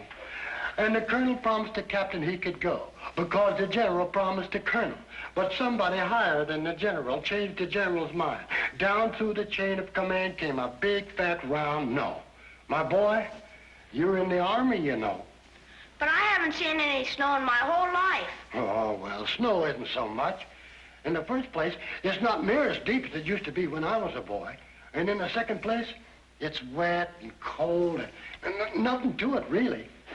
Nothing but sliding down a hill on a sled, making a snowman and throwing snowballs and ice skating. Well, it's highly overrated, Cubby, highly overrated. Besides, a fella can catch a cold doing those things, you know. O King Lancelot looked out on the feast of Stephen, when the snow lay round about, deep and crisp and even, brightly. Where's Cubby? Ah, hi, Father. Did the colonel change his mind, maybe? Did he say we could go? I'm afraid not, Cubby. Something happened in City Bella Bess, and my replacement didn't come through. Ah, darn. We couldn't get to the States in time anyway. Tonight's Christmas Eve. But we could see some snow, couldn't we?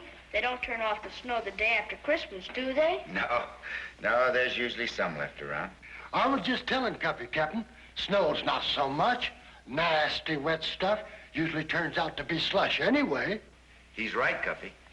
But I want to see some for myself. Well, we'll have a good Christmas right here. How? Well, you'll see when the caravan gets in from Marrakesh. It's loaded. With what? Well, they have a half a dozen 20-pound turkeys and sweet potatoes, popcorn, plum pudding, mincemeat. No presents? I believe there are a couple of presents. Aren't there, Fuzzy? Well, it seems to me I heard something about presents, and there's that very special surprise. What is it? Well, if we was to tell you, it wouldn't be a surprise, would it? Oh, Fuzzy, I think we should tell him to sort of make up for the snow. Maybe you're right, Captain. What is it? Tell me. Tell me. Well, the caravan is bringing a Christmas tree with all the lights and all the ornaments. A real honest-to-gosh Christmas tree? A real honest-to-gosh Christmas tree from way up in the Atlas Mountains. Gee, maybe it'll be a good Christmas after all. Sure it will, partner. They're hours overdue already. Even if they do get through the storm, the camels are too slow to get here in time. Maybe camels are too slow, but horses wouldn't be. Oh, what do you mean? You could take a patrol and meet them at El Krim. We have no way of knowing that they'll get that far. You can try. I'm not going to. Why not? I'm not going to risk a lot of men and horses in a sandstorm for a few sacks full of trinkets. Cubby, this isn't a matter of life and death, you know. No, it's just Christmas, and you don't care. You don't care about anything the kids care about. And I don't think you were going to take me to America to see the snow either. You're just a stingy old man.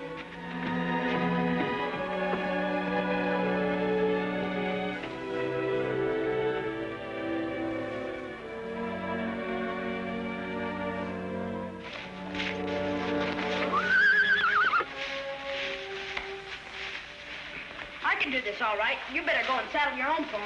Why? Aren't you coming with me? Oh, no. Why not? My father doesn't allow me to ride outside the town by myself. Well, you won't be by yourself. You'll be with me. I mean, you won't let me go into the desert without a grown-up along. All right, then, if you're afraid. I'm not afraid, but my father has spoken. Okay. I don't think the Captain Gallant would like you to be riding alone in the desert either. He didn't tell me not to, did he? No, but he is a grown-up, and grown-ups are strange about these things. I think you should ask him first. He doesn't care. He doesn't care about anything, not even Christmas. Nobody around here cares about Christmas but me, and I'm going out to find it for myself.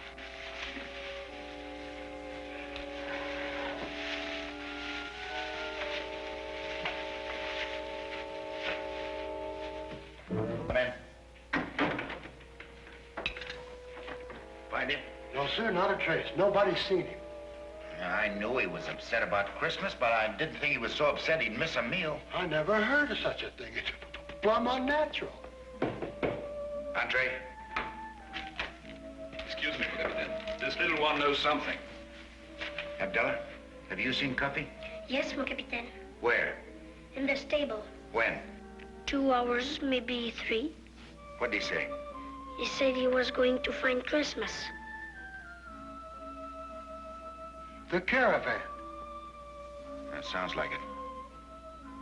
Sergeant? Oui, mon capitaine. Saddle my horse. I'm going after it. Tout de suite, mon capitaine. Only, Yes? I request permission to go along with you. Oh, that won't be necessary, Sergeant. He can't have gone very far. Excuse me, sir, for saying so, but this time I think the sergeant's right and you're wrong. You see, sir, I saw Cubby cross the compound. He was probably on his way to the stable then, but I didn't know. But what I do know, sir, I never seen a bull with his lip out as far as his. What do you mean by that, Fuzzy? Just this, Captain. Cubby ain't out for no promenade. He's probably spurring that pony for all he's worth. No telling how far he's got by now. I think Fuzzy is right, mon capitaine. Saddle 3 horses, Sergeant. Oui, mon capitaine.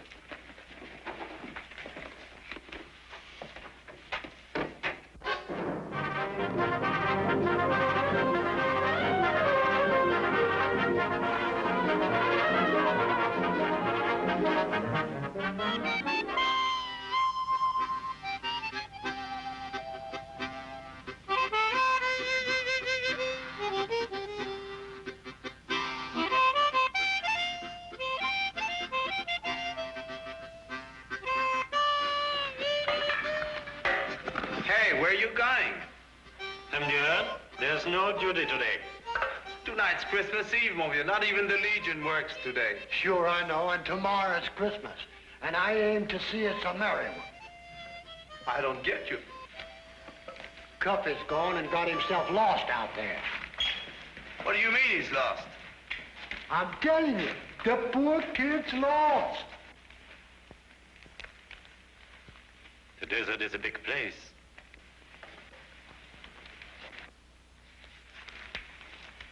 A very big place.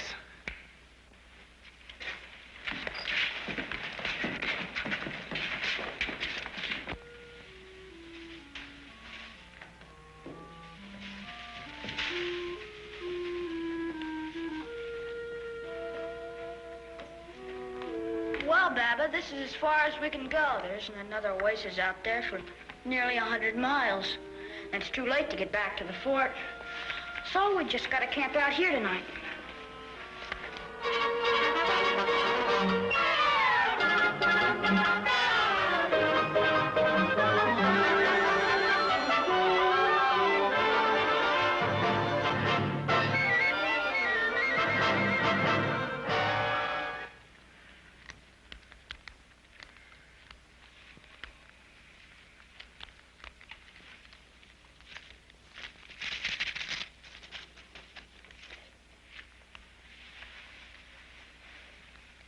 Well, Baba, I guess I better get some more wood.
Don't worry, Baba.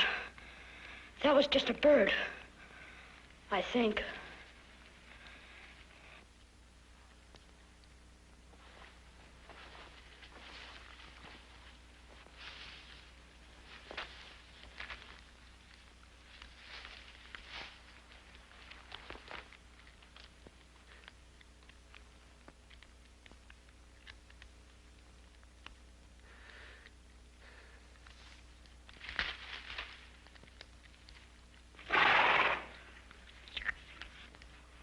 I hope you had a good dinner, 'cause I sure didn't.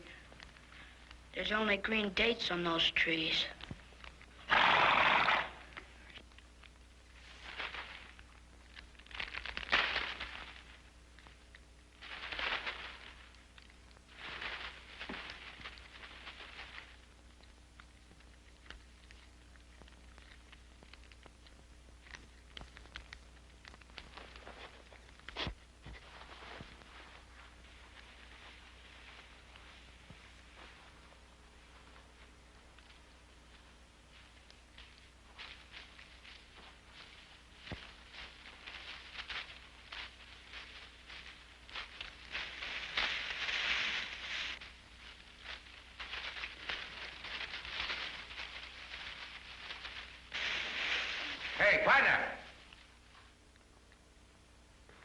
Uncle Mike.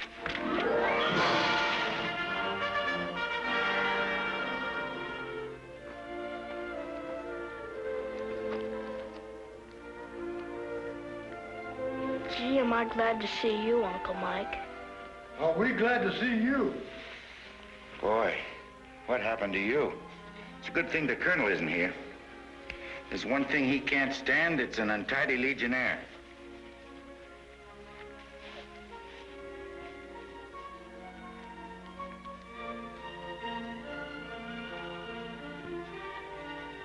Do I look better now? Uh-huh. You had your dinner yet? No, not exactly. Here, chop down on this chocolate fire while I wrestle up some hot chow. Gee, thanks. Pretty puny fire you got there. I was just going out to get some more wood. Yeah? You stay here with the captain. I'll find some.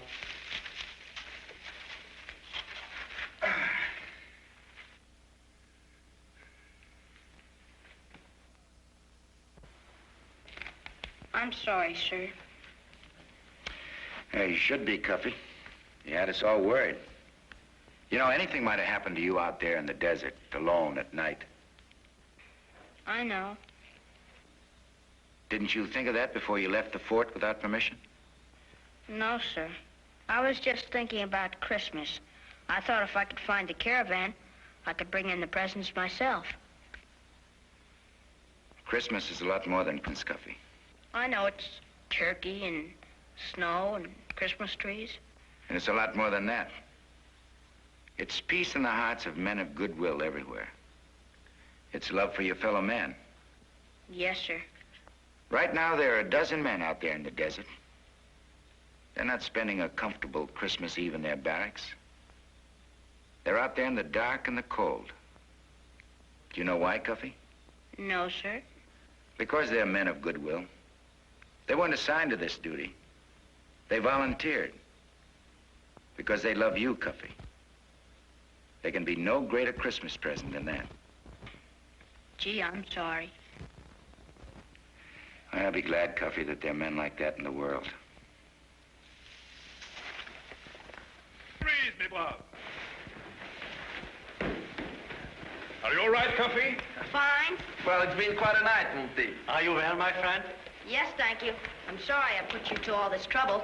No matter, Cuffy, as long as it goes well with you. We'll camp here tonight, Sergeant. Pick up the horses, pass the word to the other men. We will, Captain. Come on in. Gather around the fire. A fine Christmas Eve I made for everybody. Stuck out here on this desert. First Christmas Eve was on a desert just like this, Cuffy. Without any snow or Christmas trees? No snow. No Christmas trees. Just sand and oases and little towns of mud brick. Towns like Orodon and Zagora and Ouazzazate. Only this town was called Bethlehem. Where's that? On the eastern edge of this very desert, over beyond Egypt, in a land that's called Judea. And now it's called Holy.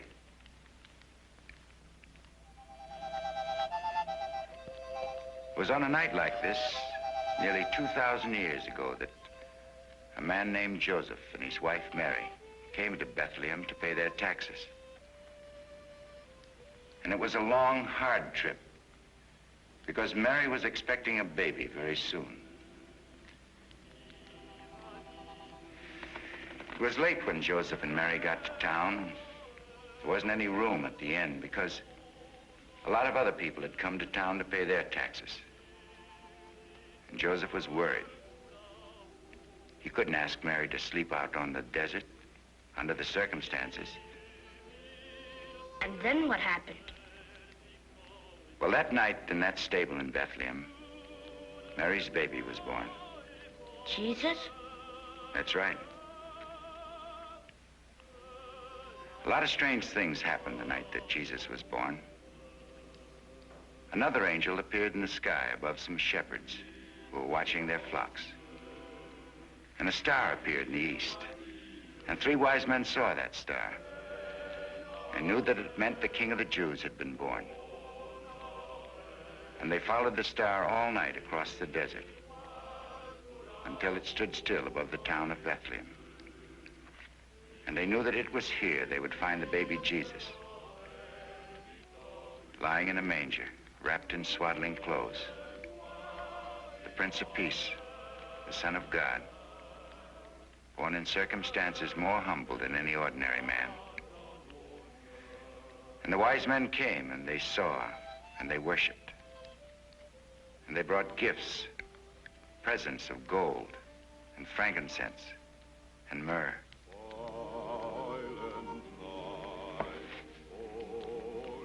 And those were the first Christmas presents, that gold and that other stuff? Not exactly, Cuffy. The first Christmas present and the greatest was Jesus himself, who brought to all men the promise of peace, the example of sacrifice, and the lesson of love.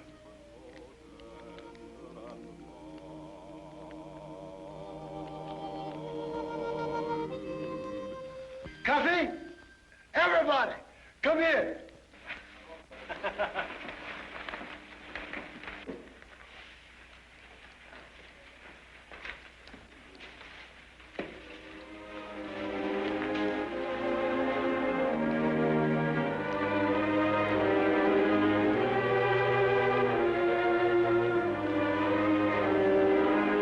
Now for that good old Christmas dinner, Cuffy, come on. Listen to it, all right. I have an idea. I have a surprise for you.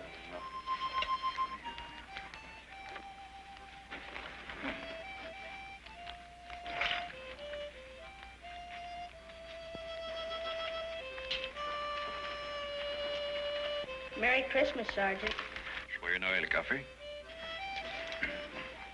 Merry Christmas, Sam. Merry Christmas, Cuffy. Merry Christmas, Luigi. Buon Natale, Capt. Merry Christmas, Joe. Joyeux Noël, Cuffy. Merry Christmas, Hans. Fröhliche Weihnachten, Capt. Merry Christmas, Igor. С Рождеством Христовым, Cuffy.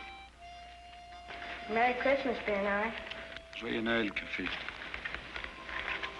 Merry Christmas, Fuzzy. Gee, thanks, Cuffy. Merry Christmas, John. Merry Christmas, Cuffy. Merry Christmas, Uncle Mike. Merry Christmas, Cuffy.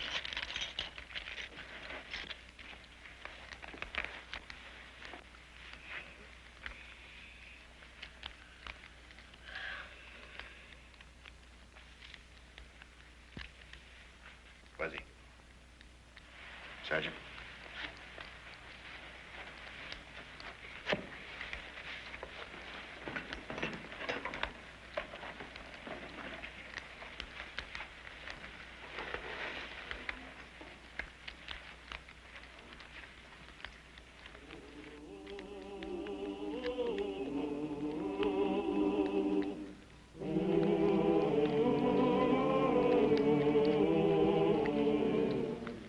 This is the nicest Christmas I ever had in my whole life.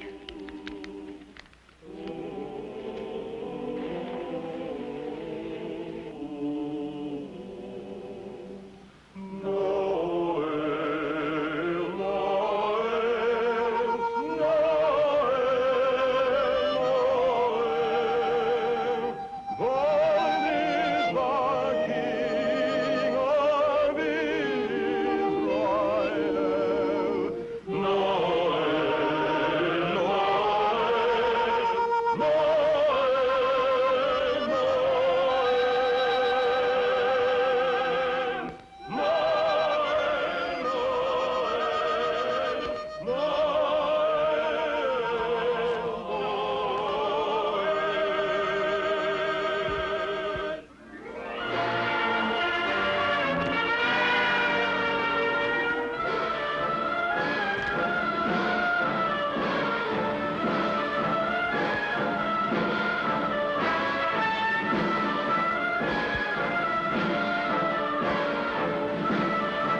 'Twas the night before Christmas, when all through the house not a creature was stirring, not even a mouse.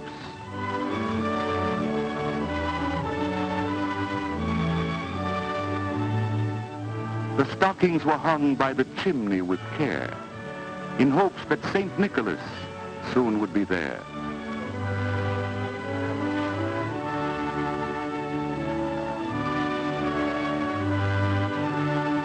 The children were nestled all snug in their beds, while visions of sugar plums danced in their heads.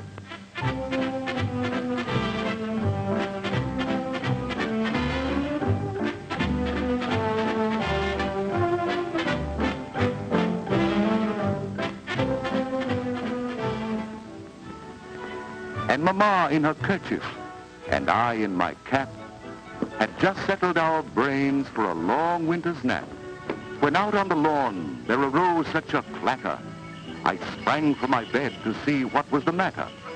Away to the window I flew like a flash, tore open the shutters, and threw up the sash. The moon on the breast of the new-fallen snow gave the luster of midday to objects below. When what to my wondering eyes should appear but a miniature sleigh and 8 tiny reindeer.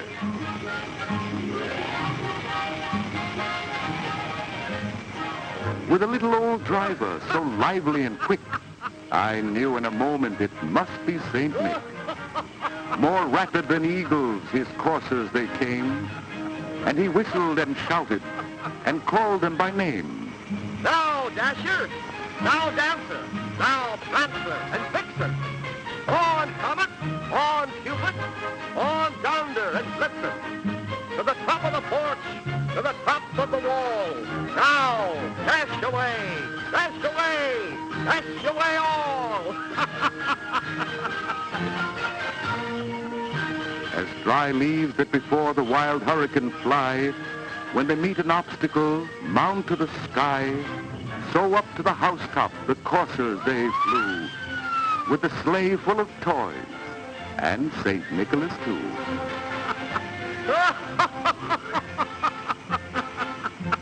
Whoa!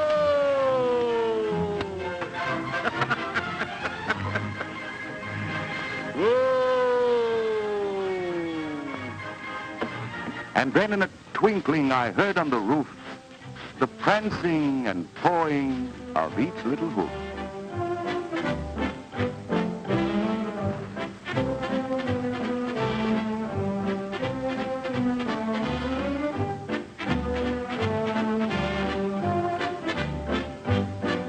As I drew in my head and was turning around, down the chimney St. Nicholas came with a bound.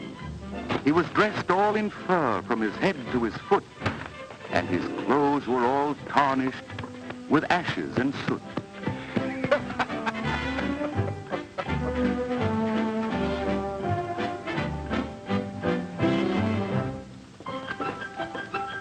A bundle of toys he had flung on his back, and he looked like a peddler just opening his pack.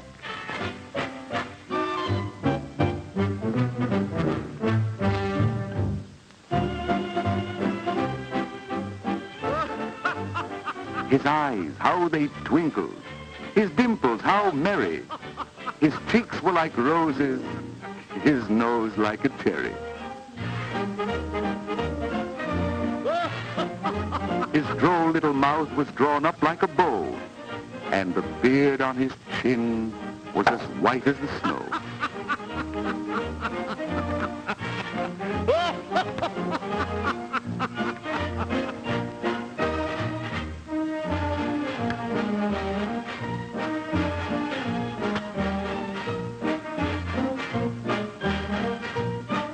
The stump of a pipe he held tight in his teeth, and the smoke it encircled his head like a wreath.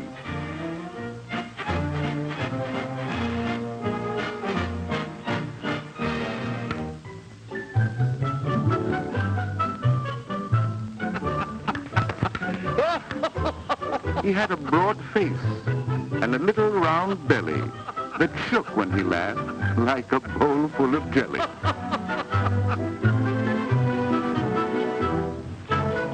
He was chubby and plump, a right jolly old elf, and I laughed when I saw him, in spite of myself.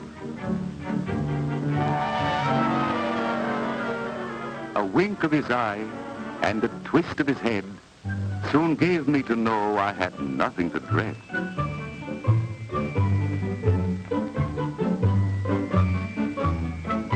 He spoke not a word, but went straight to his work and filled all the stockings, then turned with a jerk.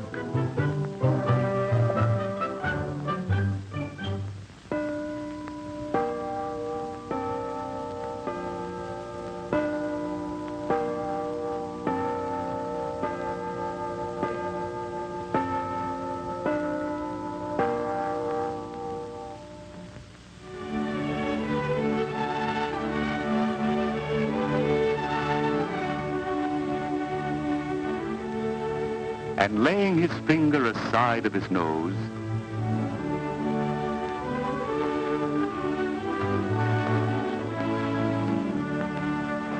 and giving a nod, up the chimney he rose.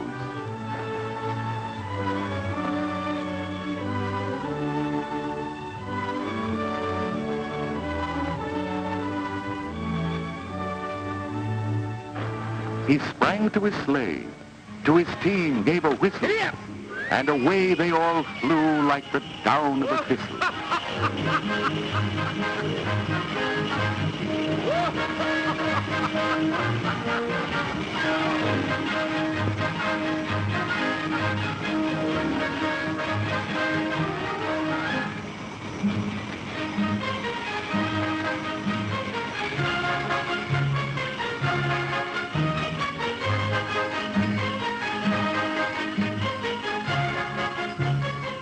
But I heard him exclaim, ere he drove out of sight, Happy Christmas to all, and to all a good night.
Mitchell. I suppose you're wondering what I'm doing in these surroundings at Christmas time, this unbaked courtyard in a Latin American village. No falling snow to give us the traditional white Christmas, no jingle bells or holly wreaths, no mistletoe or evergreens. But the Christmas spirit is here, just as much as it is in your hometown.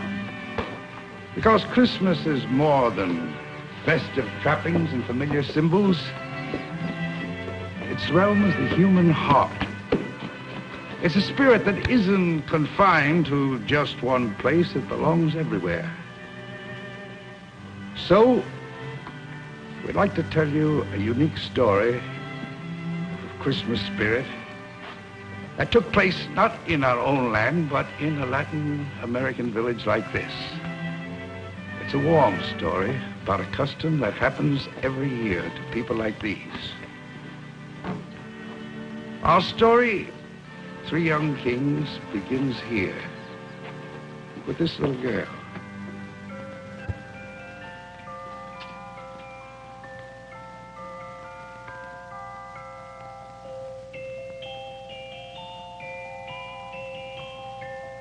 If you have been good, and if you pray, the three kings may bring you gifts today.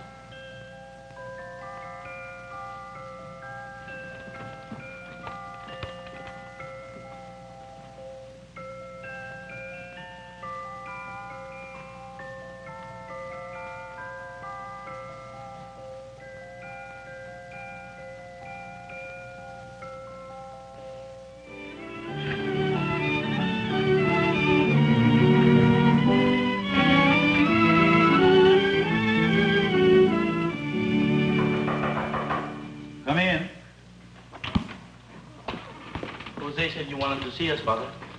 Yes, yes. It would only take a few minutes. Sit down, boys. Sit down.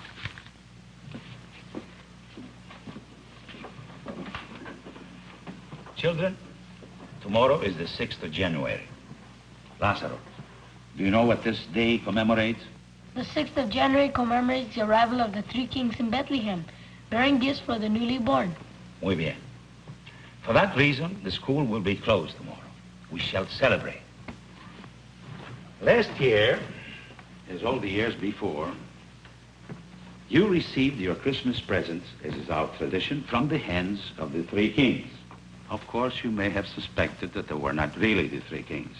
But you did not know who actually were behind those beautiful robes and turbans and beards and facial paint, huh? The tradition of our town requires that we choose them from the three oldest in our school. This year, you are the three oldest boys. You, Eduardo, Ramoncito, and your name? Lazaro. Yes. You will be the three kings. Now, this is the procedure. All the presents your schoolmates are to receive from their parents will be upstairs in the janitor's room. The presents for the girls would come from their schools. Now, I want you to be here tomorrow before siesta time to load the burros and saddle the horses. With real saddles? Silver mounted. Holy saints. Oh, forgive me, Father. I forgive you because I take it as the beginning of a prayer to the Lord for letting you be his messenger of goodwill. Now, you three, go to your homes, but remember, do not reveal your secret to anyone. It is your duty, my children, to keep the little one's faith in the three kings and in the divine miracles of the loving, giving human heart. And she's as big as a real baby. And it says if you are good and pray a lot, the three kings will bring her to you. It did not say for sure. No, but it did not say maybe neither. Mother, have I been a good girl? Yes, my soul, you have. Then can I pray for the doll? Of course, my heart. But do not forget, the Lord rewards you in his own way and in his own time. But if I pray very, very hard? There are lots of children who pray, and only three kings. They may not have time to come to this part of town this year. Maybe next year, eh? If you go on to be good, one day they will come to you. With a big doll and a beautiful dress based on embroidery.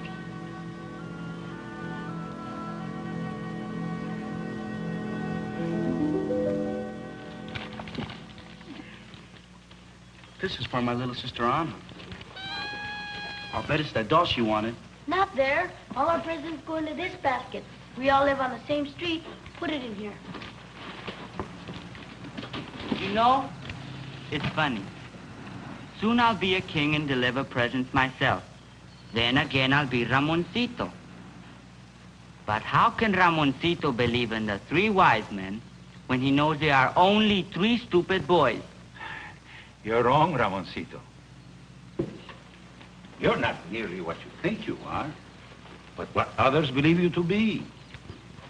The little ones, the innocents, they will believe that you are really the three kings. Perhaps their fate will make you believe it too, a little. It's time, boys. The people are waiting for you in their homes. Now finish your packing, huh? Yes, Father. Father. Yes?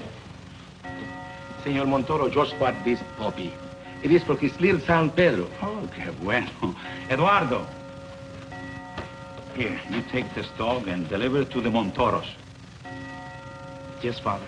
He asked to remind you, boys, that he recently moved near to his factory and the street of Old Saint. I know where it is, the street of the poor. I didn't know that. All the gifts have been accounted for, Father. Oh, that's fine. Now, you finish your packing, eh? And then you go into the vestry, put your costumes on, and buy them from the old. Huh? Jose, you get the horses ready. Señor Pérez, un poquito de vino. Muchas gracias, Padre. Vamos. Usted es muy amable.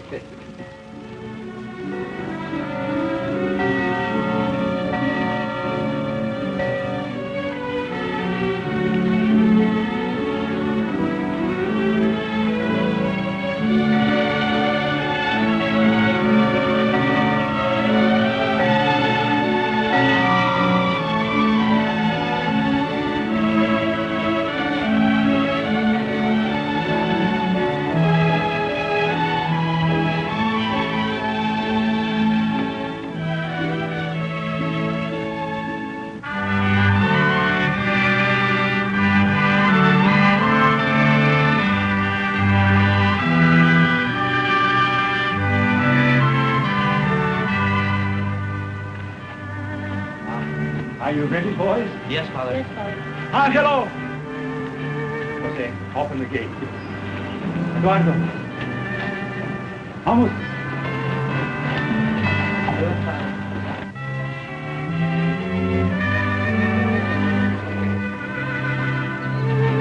Is this the township of Cardenas? Yes, it is. Are we permitted to enter and to bring our gifts for the child that was born? Yes, King. Welcome to Cardenas. Welcome to Cardenas. My name is Jose. I live at 22 Trinity Street.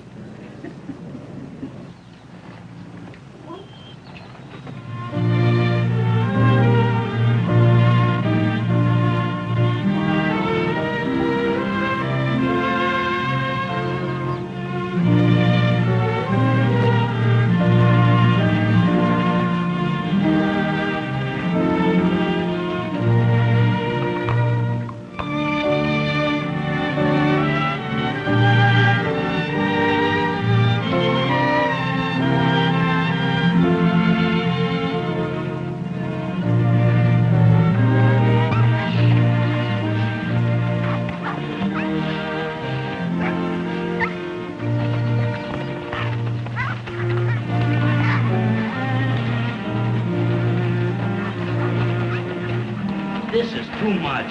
Let us go first to Senor Montoro's house in the Street of All Saints and get rid of the puppy.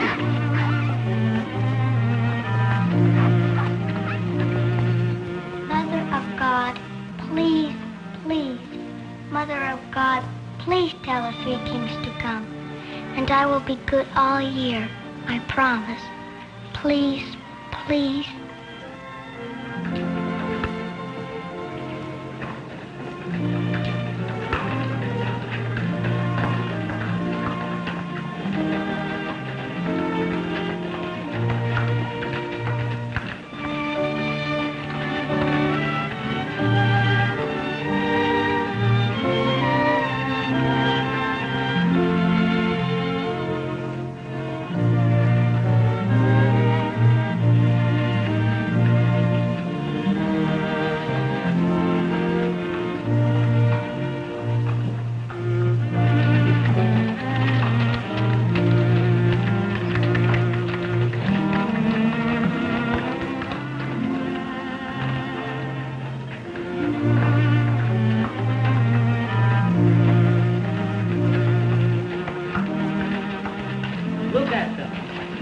They had never seen the Three Kings.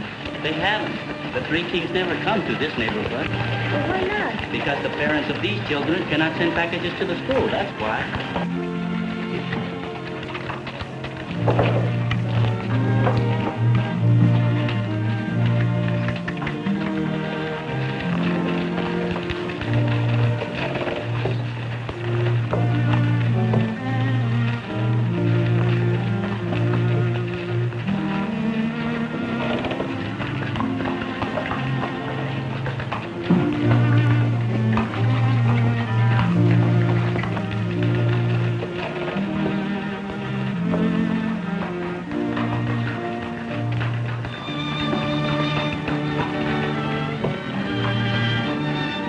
Come on, let's get it over with.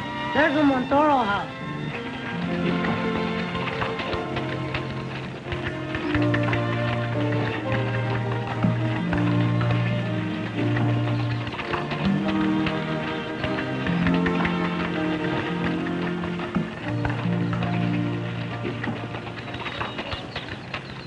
Hear me, hear me. Is this the house of Senores Montoro? I am Senor Montoro. May I ask who you gentlemen are? We are the Three Kings of the Orient. Does a young one by the name of Pedro live here? Yes, kings. This is Pedro Montoro. Has he been a good boy, senor? Indeed he has. Pedro Montoro, this is thy reward.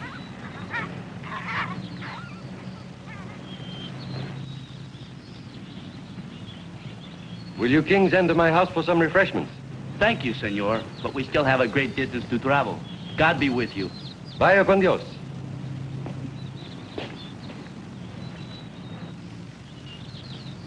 I don't like it here. Let's hurry back to town. We shouldn't have been sent here.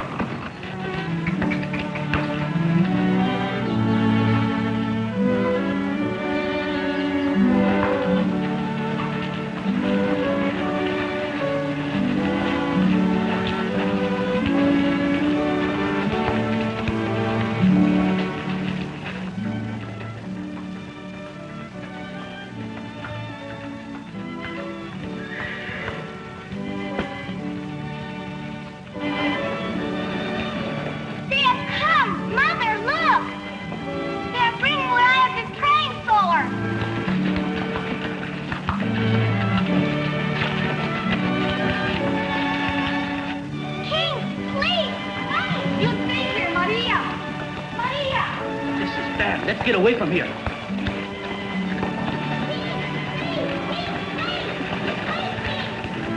Maria, come back here. Maria! Wait for me! King, wait! Move away, little girl. The horses may hurt you. But I am Maria Diaz. Let us pass, little girl. But don't you understand? I am Maria Diaz, the little girl for whom you are bringing a big, beautiful doll. As big as a baby, dressed in pink silk. Maria, my son, come on in. I have been good, I pray. Look, little girl. We have a list here with all the names, and yours isn't among them, see? You are mistaken, Balthazar. I just remembered. Her name is on the list, and I have her present.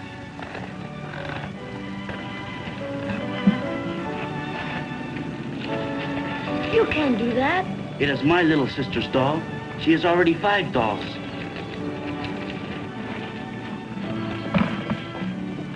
Is this what you have been praying for, Maria? Yes. Then it is yours.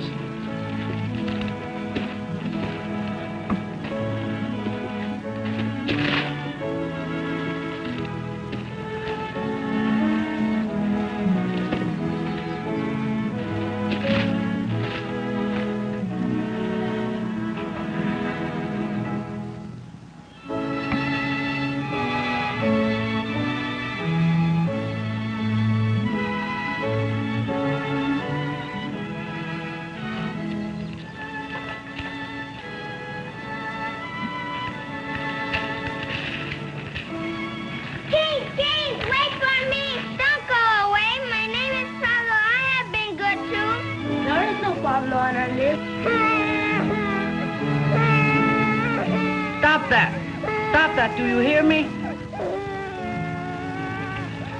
Perhaps I have something for you. Let me see.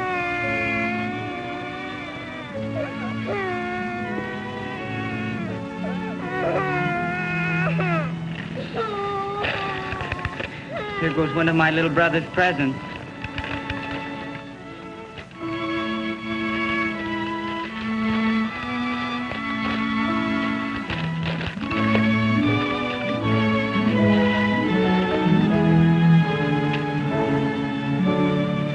Little brother could have used that too. What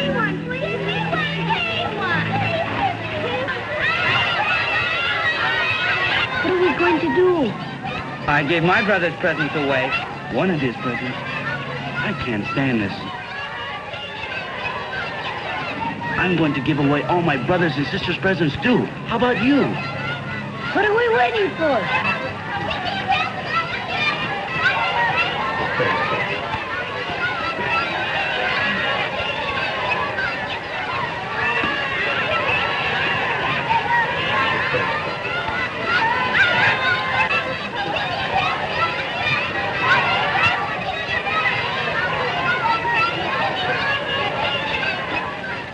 What are we going to do now? You think we ought to give them something too? How can we do that? We have already given our family's presents away. Just the same.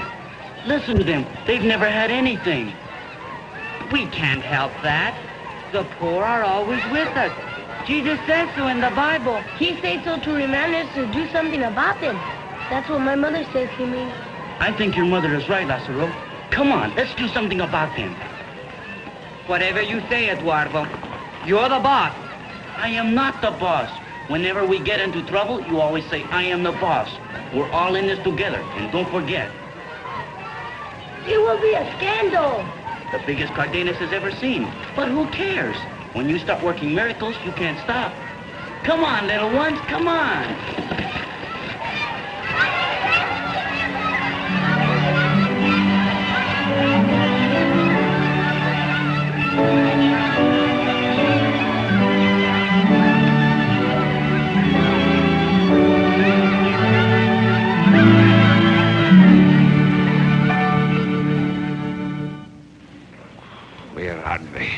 Where are they? Where can they be? Even if they had gone to Montoros first, they ought to be here by now. You can't trust the youth of today. I don't know about your children, Senor Alvarez, but I trust my Eduardo. My Ramoncito is a good boy, and so is my Lazaro. Then where are they? Soon it will be dark, and we'll have to put our children to bed without a Christmas gift. Good afternoon, ladies and gentlemen. Are you waiting for the three kings by any chance? Senor Montoro, do you know anything about them? Yes, Senor Alvarez. After they delivered the present to my little boy, they gave away the rest of the gifts to the poor children of All Saint Street. We have been robbed. Our innocent children have been robbed. Now, come, Senor Alvarez. Where are those bandits? I don't know, but looking at your face, I don't blame them for not being in a great hurry to get back. They are right. All right, they are. I'll have them put in jail. I'll have them expelled from school right now.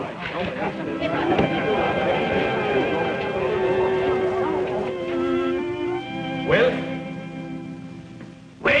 why did you do it? Why don't you say something? We didn't mean any harm. Oh, you didn't, did you?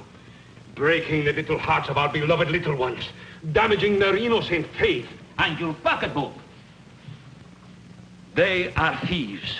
They are embezzlers. Therefore, I demand that they be hanged by the neck until dead. This is no joking matter, Perez. I demand that they be expelled from the Colegio. No. Wait. I think we can settle this without all this bitterness. Although I do not believe that my son, Eduardo, did anything maliciously, I am willing to pay for all the presents. I'll share the expenses. So will I. That's not enough. Then I have another offer for you, Alvarez. How would you and all the men in your family like to be taken to the bay? That's my father. Domingo, I will not forget this insult. I am only trying to do what is fair. Thieves must be punished. What you want is revenge. Nothing else will satisfy you. We all agree to pay for the gift. It is not the loss of the money. It is the joy of our children. What good is money? It is late. The toy shop is closed. But I'm sure Senor Perez will open it. I'm sorry, but unfortunately, I'm sold out. You see? You see what you have done? You monsters, you. Our children will have to go without Christmases, while those street urchins... Senor Alvarez. What is it? I have an idea that will solve our problem. Why don't we send these boys back to the street of All Saints to collect all the presents they have so magnanimously given away? That's a very just and charitable idea. We are not going to do it. Good boys. You are incorrigible. For your atrocious and malicious behavior, you deserve the highest punishment. This is the first time in the history of Escuela Pia that a thing like this has ever happened. Senor Alvarez, there you have a point. Jose, see that everything is ready, eh?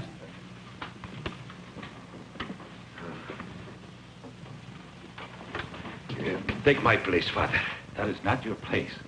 It is mine, even though you forgot to invite me to this little discussion. It was an oversight. Must have been. Thank you, my boy. First, I think we shall have to let the boys go, because it is almost 5 o'clock, and they have another ceremony to perform, so... excuse me, you will find Father Luis. You know, he will tell you exactly what to do.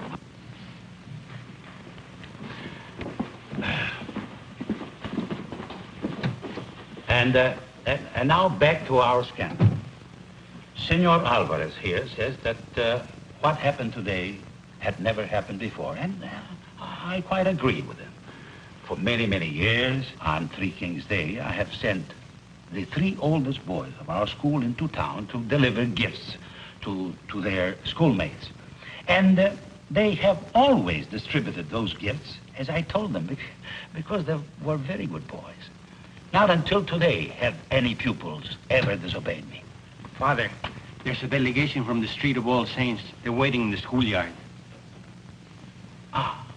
Come, we shall meet them.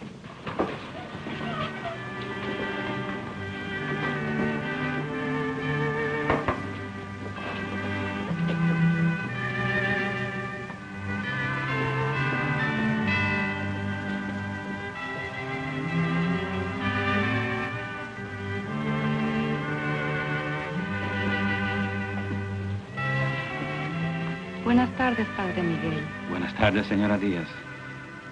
We come to thank you, Father, and all the kind people for remembering our children on this day. We will never forget it. And our little ones, they have come too to thank the three kings, for in their great joy they forgot to do it. Un momentito, Señora Díaz, un momentito. Now, these three boys we were discussing, we must be fair with them. We must examine their misdeed very closely. Exactly what, we must ask ourselves, exactly what did they do? They took the rich gifts provided by the bounty of our beloved country and carried them to babes who sleep on straw pallets. Does this remind you of anything, señores y señores?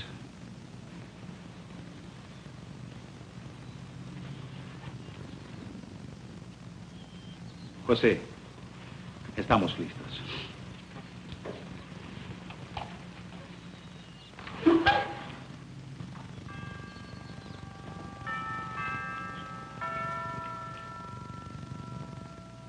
Behold, there came wise men from the east to Jerusalem. This is your answer, my friends.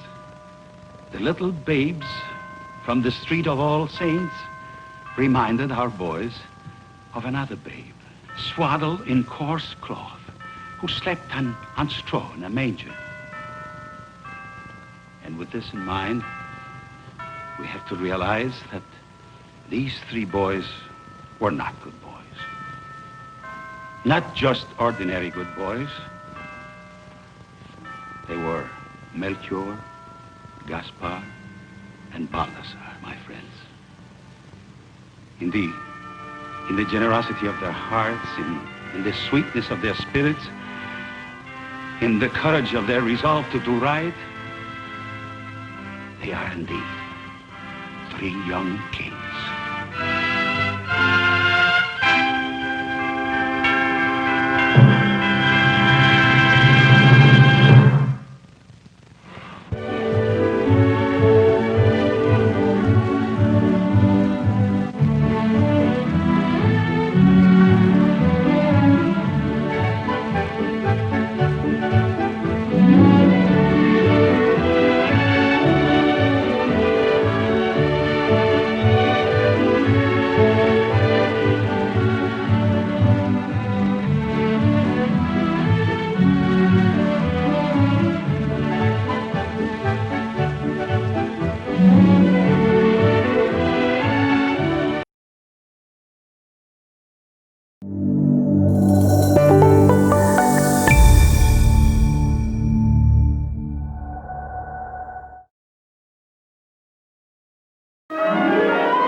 Hello, friend.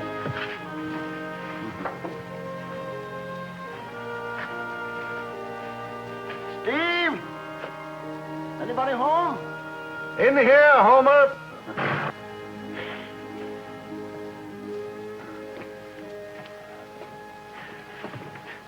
I never did see it so cold. And just a week before Christmas. You know that mailbox of yours froze up tight? Help yourself. Thanks. I see the foolishness has started already. You got all yours mailed? You know me better than that. Blasted waste of time and money. Christmas cards. Ha! Lot of nonsense. A lot of headaches. Especially for us that totes the mail. Well, I ain't complaining. Here's some of your Christmas spirit. Listen to this. Season's greetings from Andy Gilmore. Ha! Nothing about the $10 he owes me. Hi, Captain. Hi, Bert. Well, at least he remembered you. Hello, boys.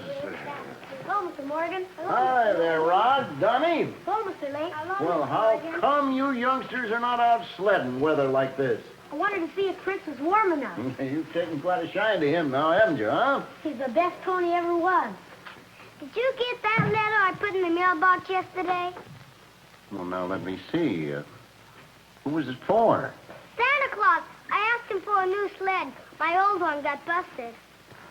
Yesterday, you say? I'm sure you'll get it in time for Christmas. Well, I gotta be going. So long, everybody. Bye. Goodbye. Want to saddle him while I get the Shetland ready? We're not going riding today, Mr. Morgan. Huh? I wanted to see if Prince was all right. What makes you think he wasn't? I just wanted to be sure. I brought him an apple and some sugar. You keep that up, you'll spoil him for anybody else. How come you're not riding him today? I'm saving my money so I can buy him. Oh, I see. Well, I don't know. He's still for sale, isn't he? For the $75, like you said. Yeah, I expect he is, but it's a lot of money for a boy. I'm saving up my money, and my father's helping me. Well, you better get a move on before Prince dies of old age. Donnie, if I owned Prince, do you know what? I'd get up early every morning and curry him and feed him, put ribbons in his mane. And I'd ride him every day so he'd get plenty of exercise. Could I ride him, too? You'd fall off a big pony like Prince. Oh, I like Shetlands better anyway. They're all right when you're little. But Prince, he's the most wonderful pony in the whole world.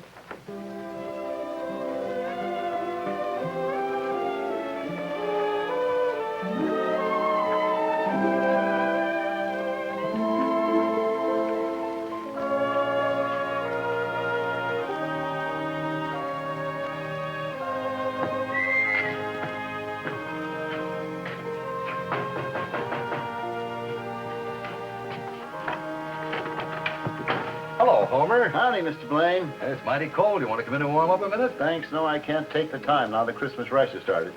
Oh, before I forget it, I've got a letter from Donnie here, addressed to Santa Claus, and it says something about a sled. Oh, yes. He was telling me about it when I saw the two of them over to Morgan's just a while back. I never did see youngsters so taken with ponies. Yes, that's about all they talk about, especially Rod. Yes, he seems to be mighty fond of that little Prince pony of Morgan's. He's been asking me to buy it for him for almost a year. I wish I could afford it. Money doesn't grow on trees. No, and Steve Morgan is no man to dicker with, especially this time of the year. You know, I never did see a man get so riled up around Christmas time as he does. Well, I guess there's some things that a man like Morgan just can't forget. Yeah, I expect you're right that way. But I don't know as I blame him without kith or kin to his name. Well, I gotta be shaking a leg. You know, the more I take out of this pouch, the heavier it seems to get. Goodbye, Homer. Goodbye, Mr. Blaine.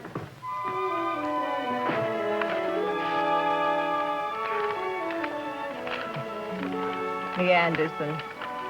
They always have the nicest cards. Isn't it lovely, Austin? Mm-hmm.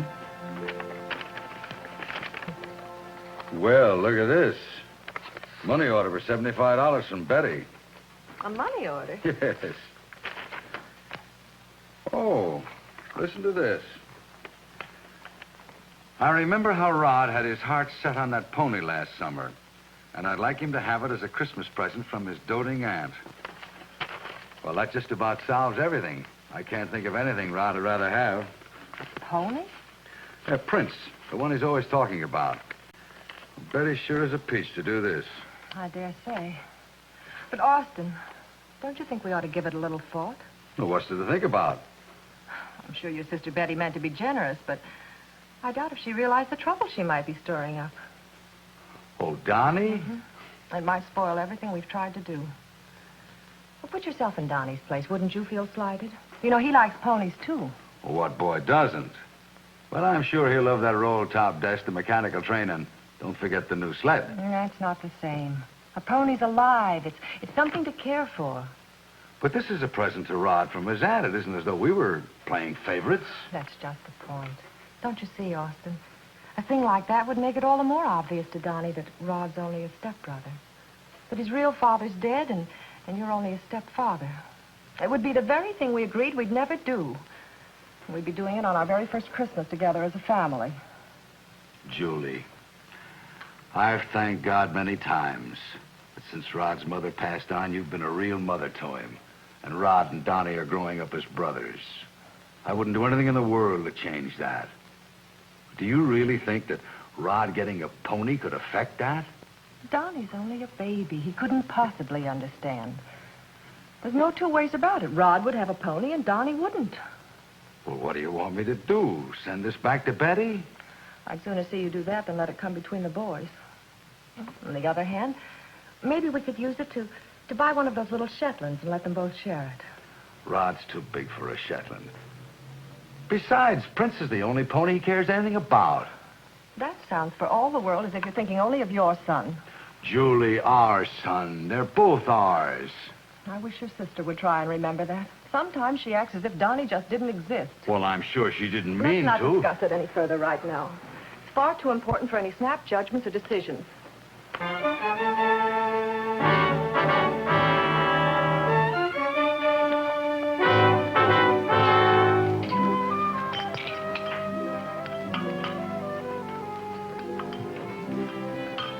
May I be excused, please? Is Rue? Certainly. A little more, dear. Mom, this is the only apple left. You may have it, but I don't know where you'll find room for it. I wasn't going to eat it. I wanted it for Prince. Maybe so many apples aren't so good for him, son. Mr. Morgan says they won't hurt him. Besides, he loves apples. Quite a luxury, I'd say, with prices the way they are. And sugar, too. I can't keep a bit of it in the house. I should think a boy your age would find other things to do besides mope over a pony.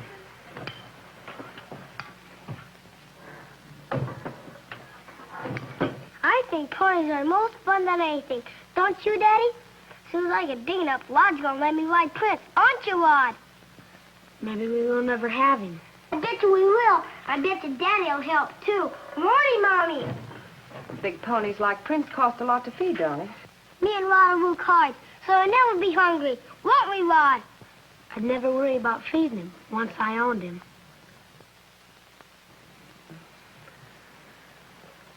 Well, Shetlands are nice, too. Shetlands are too little for Rod. Anyway, Prince is the only one Rod wants. Isn't he, Rod? Yeah. You children help bring the rest of the dishes.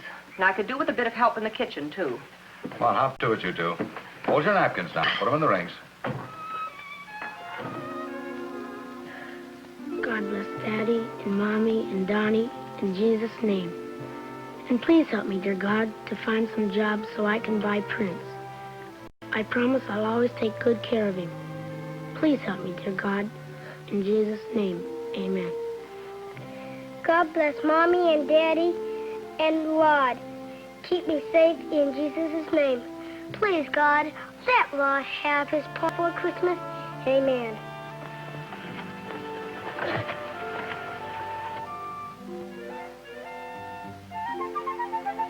Mommy, I'm thirsty. How many times must I tell you? Get your drink before you go to bed. I wasn't thirsty then. I'll get it for you, son. And I'm sure you know better than to pray like that. We aren't supposed to pray for just things.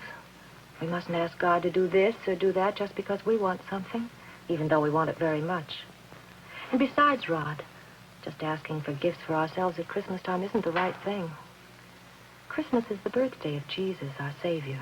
He wants us to think of him and to think of others, not just ourselves. Understand, Rod? Yes, Mom. Thank you, Daddy. You're welcome, son. Sleep tight. Good night now. Good night, Daddy. Donnie, I wonder if your prayer wasn't just a little selfish, too. The pony wasn't for me. I wished for Rod. So why don't you do that, Mommy? God knows best what's good for us, Donnie. And if he wants Rod to have a pony, I'm sure that in his way and in his own time, he'll see that Rod has it. In time for Christmas, Mommy? When he wills it, dear. Now, good night. And God bless you. Bless you too, Mommy.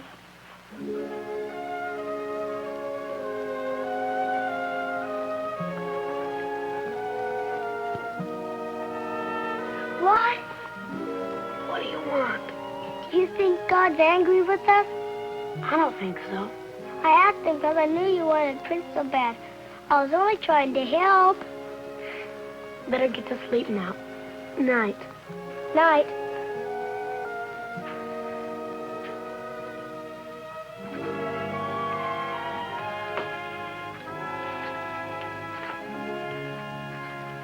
They're both asleep now.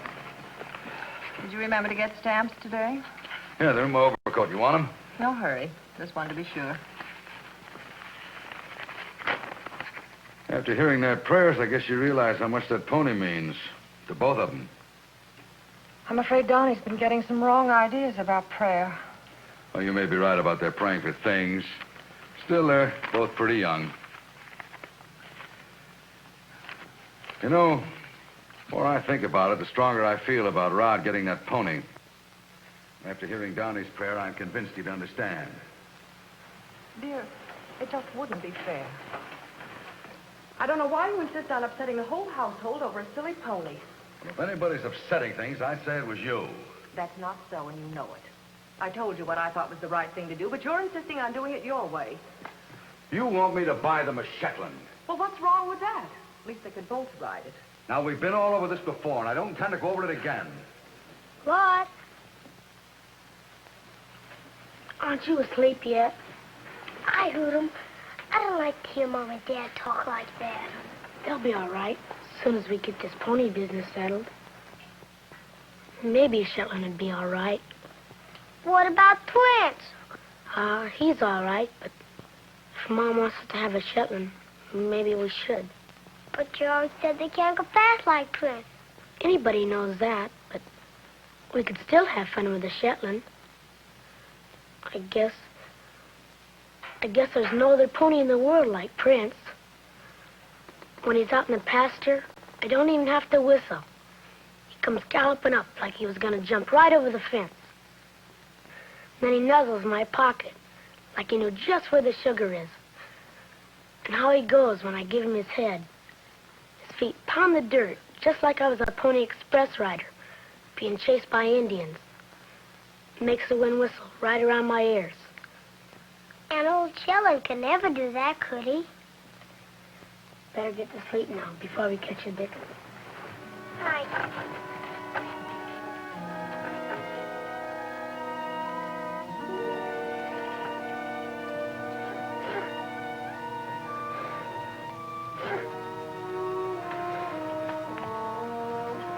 Don't cry, Rod.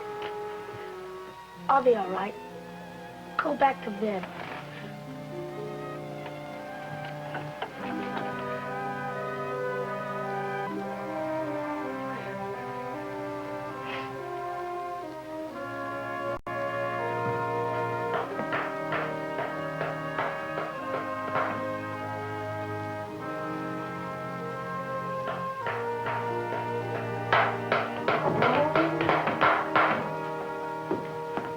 Can I help, Dad? No, thanks, son. I'm all through. But don't you let Donnie come in here. I wouldn't want him to see that tree before Santa Claus gets here. Can I stay up tonight and help trim it? Sure. When's Mom and Donnie coming back from the store? Well, I don't know. Your mother had some last-minute shopping to do. What do you got in the sack? Some apples. I bought them for Prince, for his Christmas present. Son, do you think Prince would like a new home for Christmas? What do you mean, Dad? Well, I haven't told you before, and I won't go into detail now. But your Aunt Betty set you the money for a Christmas present so you can buy Prince. Man alive! Prince is gonna be mine. I can ride it every day in the year and teach him tricks and go camping with him in the summer. And me and Donnie can... Dad, you think... I mean, maybe I shouldn't. On account of... Now, look, son. This is your Christmas present, and it's from your Aunt Betty. Now, I've endorsed it. Don't lose it. You run down to Morgan's and close the deal. Jumping pollywog! Don't you bring him back here tonight now. We gotta get this place cleaned up first.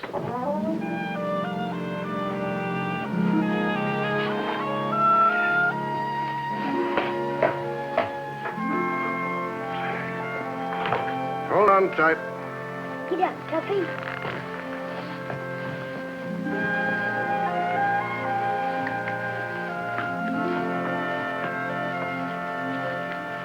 Kind of late today, aren't you? Well, it's always this way when the snow gets soft.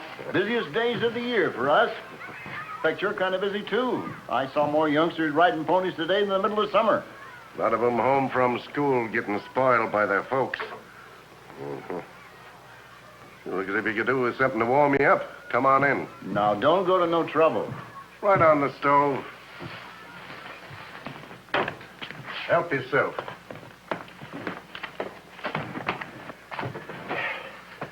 I can't understand people sending these things out every year. They never get any from me. Well, I expect a lot of folks don't feel that way about it, Steve. They're just glad to give something. Even if it's only a greeting.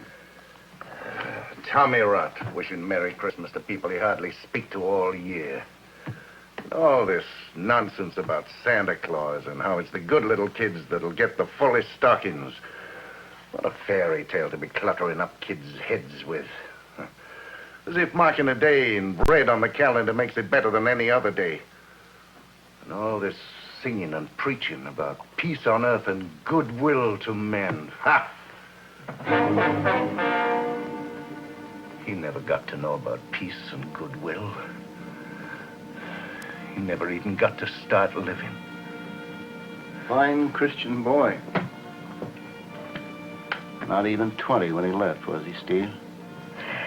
19. Just a youngster. Like all the others we sent out to fight our battles for us. Why is it always the young ones that have to do our dirty work? Why do they have to make all the sacrifices? Dying because old and useless lunkheads like me can't seem to work out the problems of this world without guns and war. That's the grudge I've got against this world. That's why Christmas is just a lot of rotten hypocrisy to me.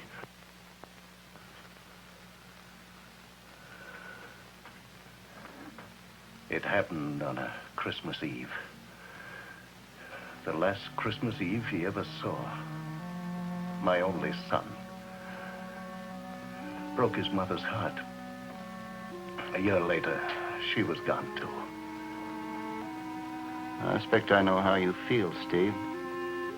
But I'm just wondering if you ain't forgetting something. What's that? God gave up his only son on Christmas. When he sent him down to this miserable world of ours, knowing that he'd be nailed to the cross. But don't you see, Steve, God did that because of his love for all of us. He gave up his son so that you and me and everybody in the whole world could have our sins forgiven. And someday be reunited with the likes of Jim. And that's what makes Christmas, Steve. No, Homer. That's not for me. Well, I gotta be going. Still got a heap of mail there. So long.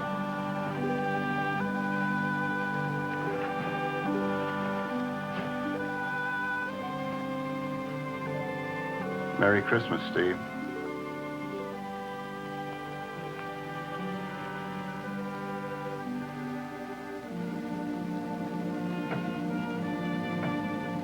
Mr. Morgan?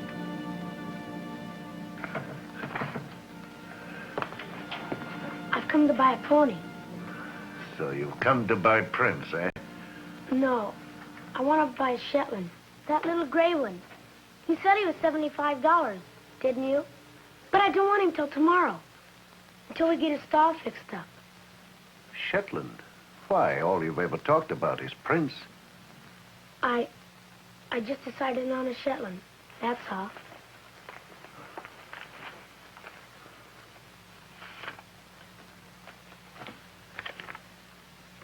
Well, I guess you folks know what you're doing, but isn't that going to be a pretty small pony for a boy your size? Yeah, but Donnie Beeve will ride him. That'd sure make him happy. And Mama, too. What are you doing? Buying yourself a present or trying to keep peace in the family? It isn't that, Mr. Morgan. Well, what is it? Well, Donnie's my new brother. But we can only afford to buy one pony. So I've come to buy it for both of us. So we can all be happy. After all, this is Christmas.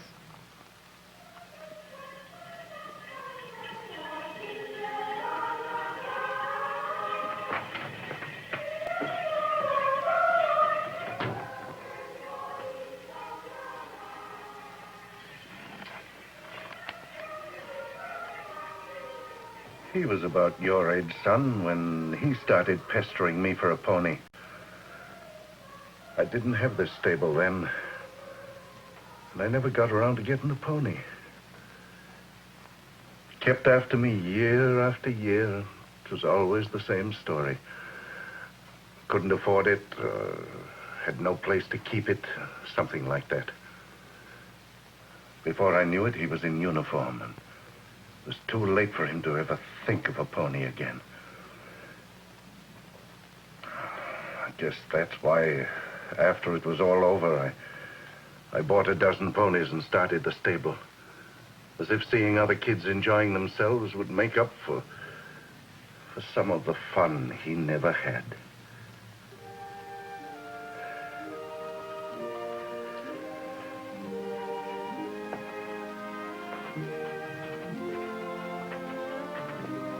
I don't suppose a lad your age can understand such things. Lots of us oldsters can't either. But sometimes our eyes are opened by some of the things youngsters do.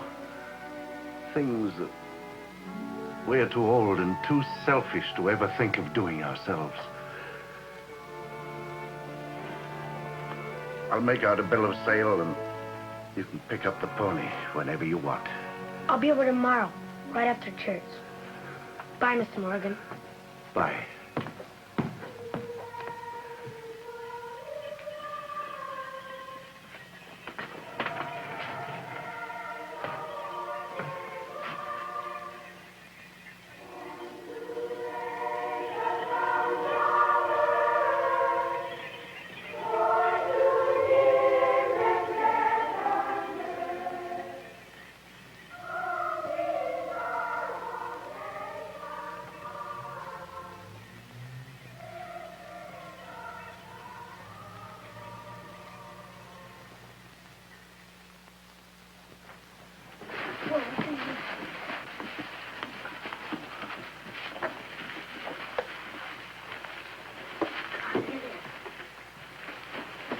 Say, it looks lovely, doesn't it, dear, huh?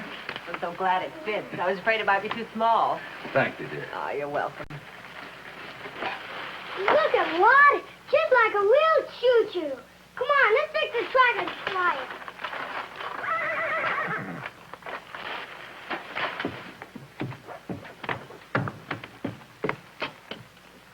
Look at that, would you? Just look. Come on, Rod. Now, wait a minute, fellas. Put your coats on first.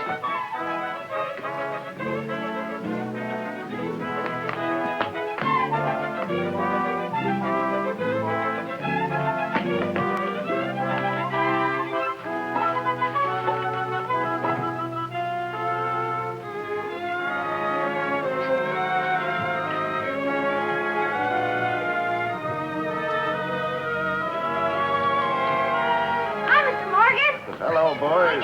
Hi, Shetland. Hi, Prince. Well, this is a surprise. Morning, Mrs. Blaine. I figure the boys might need a hand getting the place fixed up. Fixed up? For the ponies. I didn't know that he had room for two. Well, I don't understand. Rod was supposed to get the large pony. That's not what he told me. He said he wanted the Shetland. Is that true, Rod? Did you really buy the Shetland after your father said you could have Prince?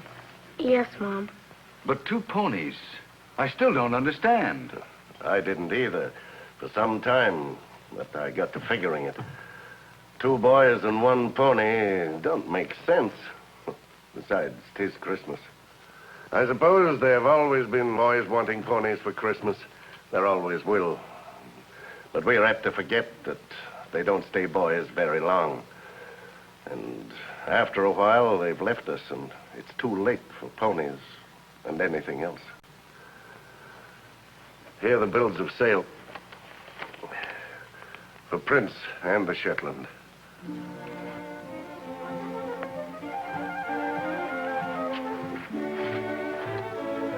I'm a little ashamed, Austin. Ashamed of resenting your sister's gift to Rod. But I'm so terribly happy to know that Rod's love for all of us was so great. Well, now then, cut that out. If you know what's good for you, you'd better shine up to your new master.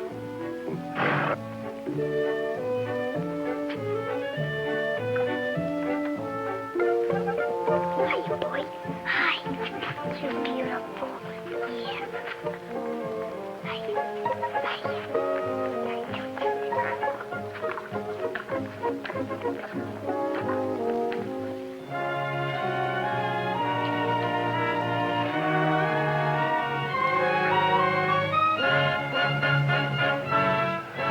Merry Christmas, son.